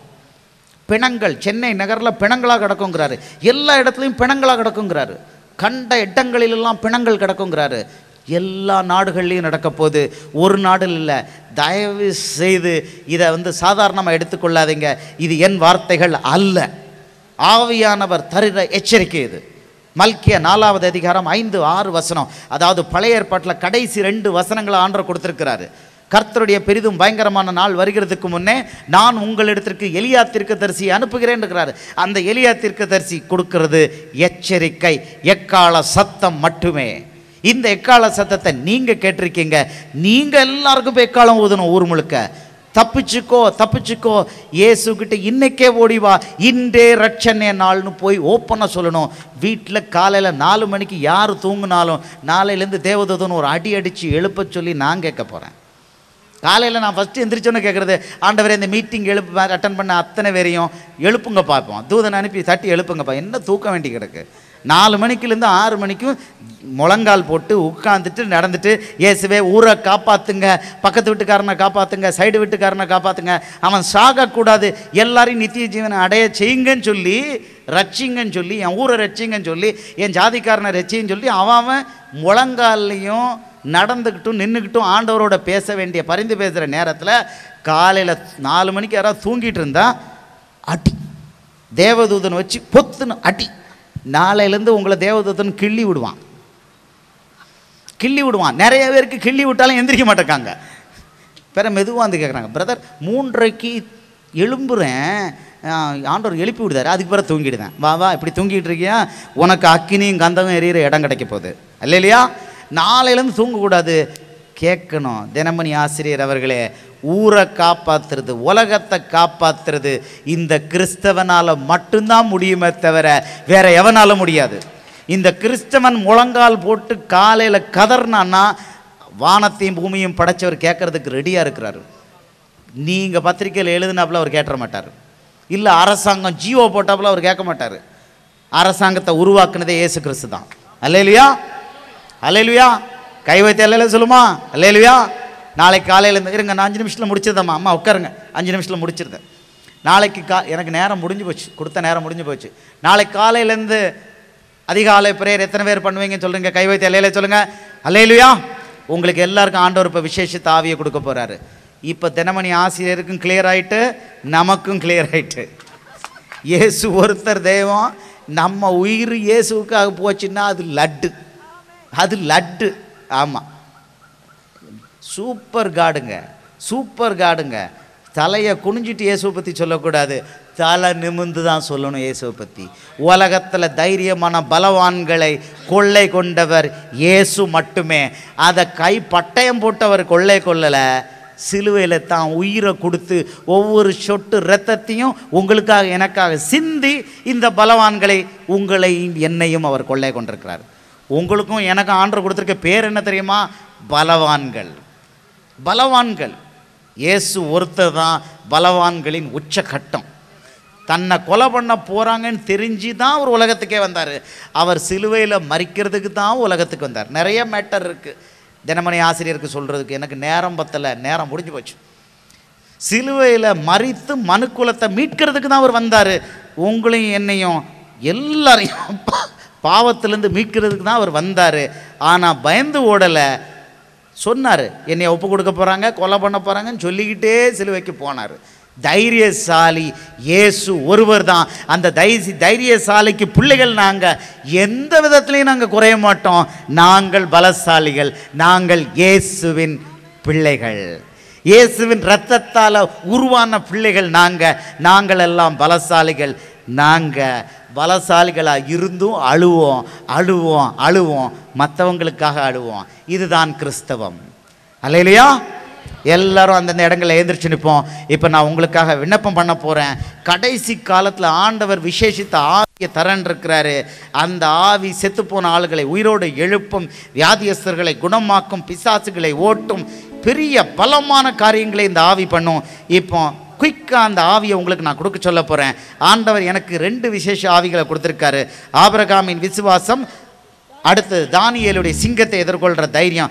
இது 2ஐயும் இப்போ உங்களுக்கு கொடுக்க போகிறேன். யாரும் போகாதீங்க. இந்த 5 நிமிஷத்தில் தான் உங்களுக்கு அந்த பெரிய ஆசீர்வாதங்கள்லாம் வந்து பரலோகத்துலேருந்து இறங்க போது. இந்த 5 நிமிஷத்தில் தான் சாத்தானின் சர்வ சேனையும் உடைஞ்சு போகுது. யாரும் போகாதீங்க. சாத்தானின் சர்வ சேனை இந்த 5 நிமிஷத்தில் இந்த ஊரை விட்டு நேர கடலுக்குள்ளே போகுது. நீங்களும் நானும் இப்போ ஆண்டவர்கிட்ட வாங்க போகிற ஆவியை ஃபஸ்ட்டு 1 செகண்ட் நம்ம செஞ்ச பாவங்களுக்காக அறிக்கை பண்ண போகிறோம்.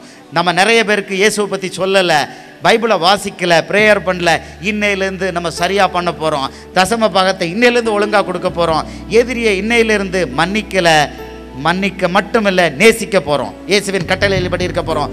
இதுக்கு நம்ம இப்போ ஒப்பு கொடுக்க போகிறோம். இப்போ நம்ம ஒப்பு கொடுத்துட்டு அடுத்தது ஆண்டவருடைய விசேஷித்த ஆவியை வாங்க போகிறோம். அந்த ஆவி உங்கள் மேலே இறங்கின உடனே பிசாசுகள் ஓடி போய் கடலில் போய் விழப்போது. இந்த ஊருக்கு பரமக்குடிக்கு பெரிய மீட்பு இப்போ 5 நிமிஷத்தில் வருது. ரீபலபா ரிக்கபா ரபலபா சிபரபா ரிக்கபா ரபலபா ரிபாபா சந்தா ரீலபா. ஆவியானவரே உம்மை வரவேற்கிறோம். ரிகபா சந்தா ரீலபா ரிக்கபா ரபலபா. வானத்தையும் பூமியையும் படைத்த கர்த்தாவே இயேசுவே இரட்சகரே, உங்களை நாங்கள் வரவேற்கிறோம். ரிகபா ரிகபா ரிபலபா சந்தா ரீலபா. ஆண்டவரே, உங்களது பிள்ளைகளாகிய நாங்கள் பாவம் செஞ்சிருக்கோம்ப்பா. மனசால செயலால பாவம் செஞ்சிருக்கோம். ஆண்டவரே, நீங்க இவ்வளவு நல்ல தேவன்னு தெரிஞ்சும் உங்களை பத்தி வந்த ஆளுகளுக்கெல்லாம் சொல்லாம விட்டுட்டோம்ப்பா. நிறைய பேருக்கு சொல்லாம விட்டு ஆண்டவரே அவங்க நரகத்துக்கு போயிட்டாங்க. இனி அந்த பாவத்தை நாங்க பண்ண மாட்டோம்ப்பா. ஆண்டவரே, ஓய்வு நாளை நாங்கள் பரிசுத்தமாக ஆசரிப்போம். தசம பாகத்தை ஒழுங்காக செலுத்துவோம். எதிரிகள் எல்லாம் இந்த நிமிஷத்துல மன்னிச்சிட்டோம்ப்பா. இனி எங்களிடம் கசப்புணர்ச்சி யாரிடமும் கிடையாது. கசப்புணர்ச்சி எங்கள் மனதில் இருதயத்தில் இனி வரவே செய்யாதப்பா. நாங்கள் இயேசுவை போல வாழுவோம். இப்போ ஒப்பு கொடுக்குறோம்ப்பா. இயேசுவே, நீங்க எங்களுக்காக உயிரை கொடுத்துருக்கீங்க, எங்க பாவத்தை எல்லாம் மன்னிச்சிருக்கீங்கப்பா. எவ்வளோ கீழே இருந்தோம், எங்க பாவத்தை மன்னிச்சிங்கப்பா. நாங்க எல்லாருக்கும் இப்ப மன்னிக்கிறோம்ப்பா. இனி யாரையும் நாங்க மன்னிக்காம இருக்க மாட்டோம்ப்பா. எந்த பாவமானாலும் எந்த துரோகமானாலும் மன்னிச்சிருவோம்ப்பா, மன்னிக்கிறோம்ப்பா. ஆண்டவரே, நாங்க அதிகாலையில் உங்களுக்காக போராடுவோம்ப்பா. ஆண்டவரே, ஆத்துமாக்களுக்காக, ஆண்டவரே, ஆத்துமாக்கள் தப்பிக்கணும்னு அதிகாலையில் நாங்க விண்ணப்பம் பண்ணுவோம்ப்பா. நாளையிலேருந்து பண்ணுவோன்னு ஒப்பு கொடுக்குறோம்ப்பா. ரீகபா ரிக்கபா ரபலபா சிவரபா ரிக்கபா ரபலபா. ஆண்டவரே, உங்க பிள்ளைகள் ஒப்பு கொடுத்ததை நீங்க ஏற்றுக்கிட்டீங்கப்பா. நன்றி, நன்றி ராஜாவே, நன்றி. நீங்க நல்லவர், நல்லவர். இயேசு நல்லவர், இயேசு நல்லவர், இயேசு வல்லவர், இயேசு நல்லவர். நல்லவரே, உங்க ஆவி உங்க பிள்ளைகள் மேல இறங்கட்டும். ஆண்டவரே, உங்க ஆவி, ஆண்டவரே, அக்கினி இங்க இறங்கட்டும். அக்கினியாக உங்க பிள்ளைகள் மேல இறங்குங்கப்பா. ரீலபா ரிக்கபா ரபலபா. அக்கினி அபிஷேகம் உங்க பிள்ளைகள் மேல இறங்கட்டும்பா. அக்கினி அபிஷேகம் உங்க பிள்ளைகள் மேல இறங்கட்டும்பா. ஆண்டவரே, பிதா குமாரன் பரிசுத்தாவின் நாமத்துல இவர்களை பரலோக ராஜ்யத்தை கட்டுவதற்காக இங்கு நாங்கள் கட்டவிழ்த்து விடுகிறோம்ப்பா. பரலோகம் இவர்களை கட்டவிழ்த்து விடுகிறதப்பா. உலகத்தை கலக்குகிறவர்கள் இங்கேயும் வந்து விட்டார்கள், பரமக்குடிக்கு வந்து விட்டார்கள். இனி ரட்சிப்பு, இனி ரட்சிப்பு, இனி நேர்மை, இனி தூய்மை, இவைகள் தான் பரமக்குடியில் இருக்கும். மற்றவை ஓடும். ரீலபா ரிக்கபா ரபலபா. ஆண்டவரே, உங்க பிள்ளைகளுக்கு 2 விசேஷித்த வரங்களை கொடுக்கணும்ப்பா. இப்போ அடியேனுக்கு கொடுத்திருக்க ஆண்டவரே, ஆபிரகாமின் விசுவாசமும் தானியேலுடைய சிங்கத்தை எதிர்கொள்ற தைரியமும் இப்பொழுது வானத்திலிருந்து இறக்கட்டும், இறங்கட்டும். வலது கையை உயர்த்திக்கோங்க. ஆண்கள் 2 கையை உயர்த்துங்க, பெண்கள் வலது கையை உயர்த்திக்கோங்க. இப்போ உங்களுக்கு ஆண்டவர் கொடுக்கிறாரு. இயேசுவே, வானம் திறக்கட்டும். வானம் ஏற்கனவே திறந்துள்ளது. பிள்ளைகளுக்கு கொடுங்கப்பா. ஆபிரகாமின் விசுவாசத்தை பிள்ளைகளுக்கு கொடுங்கப்பா. தானியேலுடைய சிங்கத்தை எதிர்கொள்ற தைரியத்தை கொடுங்கப்பா. பெற்றுக்கொள் மகளே, பெற்றுக்கொள் மகனே. இயேசுவின் கரத்திலிருந்து இப்பொழுதே பெற்றுக்கொள். இயேசுவின் அருகிலே இருக்கிறார், இயேசுவின் அருகிலே இருக்கிறார். வலக்கரம் நீட்டியுள்ளாய், பெற்றுக்கொள். இந்த 2 விசேஷ ஆவிகளையும், இந்த 2 விசேஷ ஆவிகளையும், உலகத்தை கொள்ளை கொள்ளும், உலகத்தை பரிசுத்தப்படுத்தும் இந்த 2 விசேஷ ஆவிகளையும் இயேசுவின் கரத்திலிருந்து பெற்றுக்கொள். இயேசுவின் கரத்திலிருந்து, சர்வ வல்லவராகிய இயேசுவின் கரத்திலிருந்து பெற்றுக்கொள். ரிபபா ரிக்கபா ரபலபா. அன்னை பாஷை வரம் இல்லாதவர்கள் இப்பொழுது ஆண்டவர் உங்களுக்கு ஆவியின் வரத்தை கொடுக்கிறாரு. அந்நிய பாஷை வரத்தை இப்பொழுது கொடுக்கிறார். வாயை விரிவா தர. ரிபபா ரிக்கபா ரபலபா ரிபலபா ரிக்கபா ரிபலபா ரிக்கபா ரபலபா சீபபா ரபக்கபா ரபா சீபபா ரகபா ரபா ரபா ரபா ரபலபா ரபலபா ரபலபா ரிக்கபா ரபலபா சிபரபா ரபலபா ரிக்கபா ரபலபா. நாவை தர. உன் நாவில அக்கினி ஆண்டவர் வச்சிட்டாரு. ரீபபா ரீபபா ரிக்கபா ரபலபா. ஆண்டவரே, ஆண்டவரே, பிள்ளைகளுக்கு ஆண்டவரே ஆவிக்குரிய வரங்கள் எத்தனையும் கொடுங்கப்பா. தீர்க்க தரிசன வரம் இறங்கட்டும்பா. தீர்க்க தரிசன வரம் இப்பொழுது பரலோகத்திலிருந்து இறங்கட்டும். ஆண்டவரே, குணமாக்குற வரம் உங்க பிள்ளைகள் மேல இறங்கட்டும்பா. ஆவிக்குரிய அத்தனை வரங்களும் உங்க பிள்ளைகள் மேல இறங்கட்டும்பா.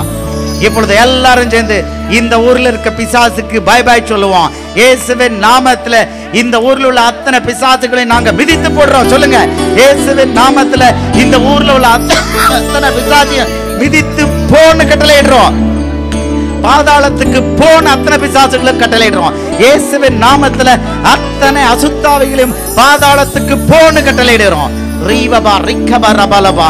இந்த ஊர் கிளீன் ஆயிட்டு, பரமக்குடி கிளீன் ஆயிட்டு, இது இயேசுவின் நகரம், பரிசுத்த நகரம் எனப்படட்டும். இயேசு இந்த ஊருக்கு தேவன். ரீபபா ரிபலபா ரிக்கபா ரபலபா. அன்புள்ள பிதாவே, மகத்துவமான தேவனே, இவ்வளவு நேரம் மகத்துவமாக இடைப்பட்டு கொண்டிருந்ததற்காக நன்றி. வந்த பிள்ளைகளை ஆண்டவரே வெறுமையா போகாமல் ஆண்டவரே புதிய ஆவிகளை பிள்ளைகளுக்கு கொடுத்த கிருபைக்காக ஸ்தோத்திரம். ஒவ்வொரு பிள்ளையோடும் ஆண்டவரே, உங்க பிள்ளை ஒவ்வொரு பிள்ளையோடும் ஒரு பலமான தேவதூதன் இப்பொழுது செல்ல வேண்டும் என்று இயேசுவின் நாமத்துல கட்டளையிடுகிறேன். தூதன் எல்லா நேரத்திலும் இவர்களோடு இடைப்பட்ட ஆண்டவரே, இவர்கள் மூலம் வல்லமையான கிரியையை இன்று இரவிலிருந்து பண்ண வேண்டும் என்று பரலோகத்தின் உத்தரவில் இங்கு நான் உத்தரவிடுகிறேன். பரலோக உத்தரவாதத்தில் இங்கு அடியேன் உத்தரவிடுகிறேன். இயேசுவின் நாமத்தில் உத்தரவிடுகிறேன். பிள்ளைகளை பாதுகாத்துக் கொள்ளுங்க, ஆசீர்வதிங்கப்பா, ஆசீர்வதிங்க. செருபாவேலுக்கு நீங்கள் சொன்ன அந்த ஆசீர்வாதத்தை, 7 கண்கள் ஆசீர்வாதத்தை இந்த அத்தனை பிள்ளைகளுக்கு நீங்க கட்டளையிடுங்கப்பா. அத்தனை பேர் இங்க வந்துள்ள அத்தனை ஆண்டவருடைய பிள்ளைகளையும், பாஸ்டர் அவர் குடும்பம் அத்தனை பேரையும் அடியேன் அப்படியே ஆசீர்வதிக்கிறேன். நீங்க ஆசீர்வதிங்க. இயேசு ஒருவரே மேன்மைக்கு தகுந்தவர். அடியனை தரை மட்டும் தாழ்த்துகிறேன் அப்பா. இயேசுவின் மூலம் ஜெபம் கேளும் நல்ல பிதாவே, ஆமென்.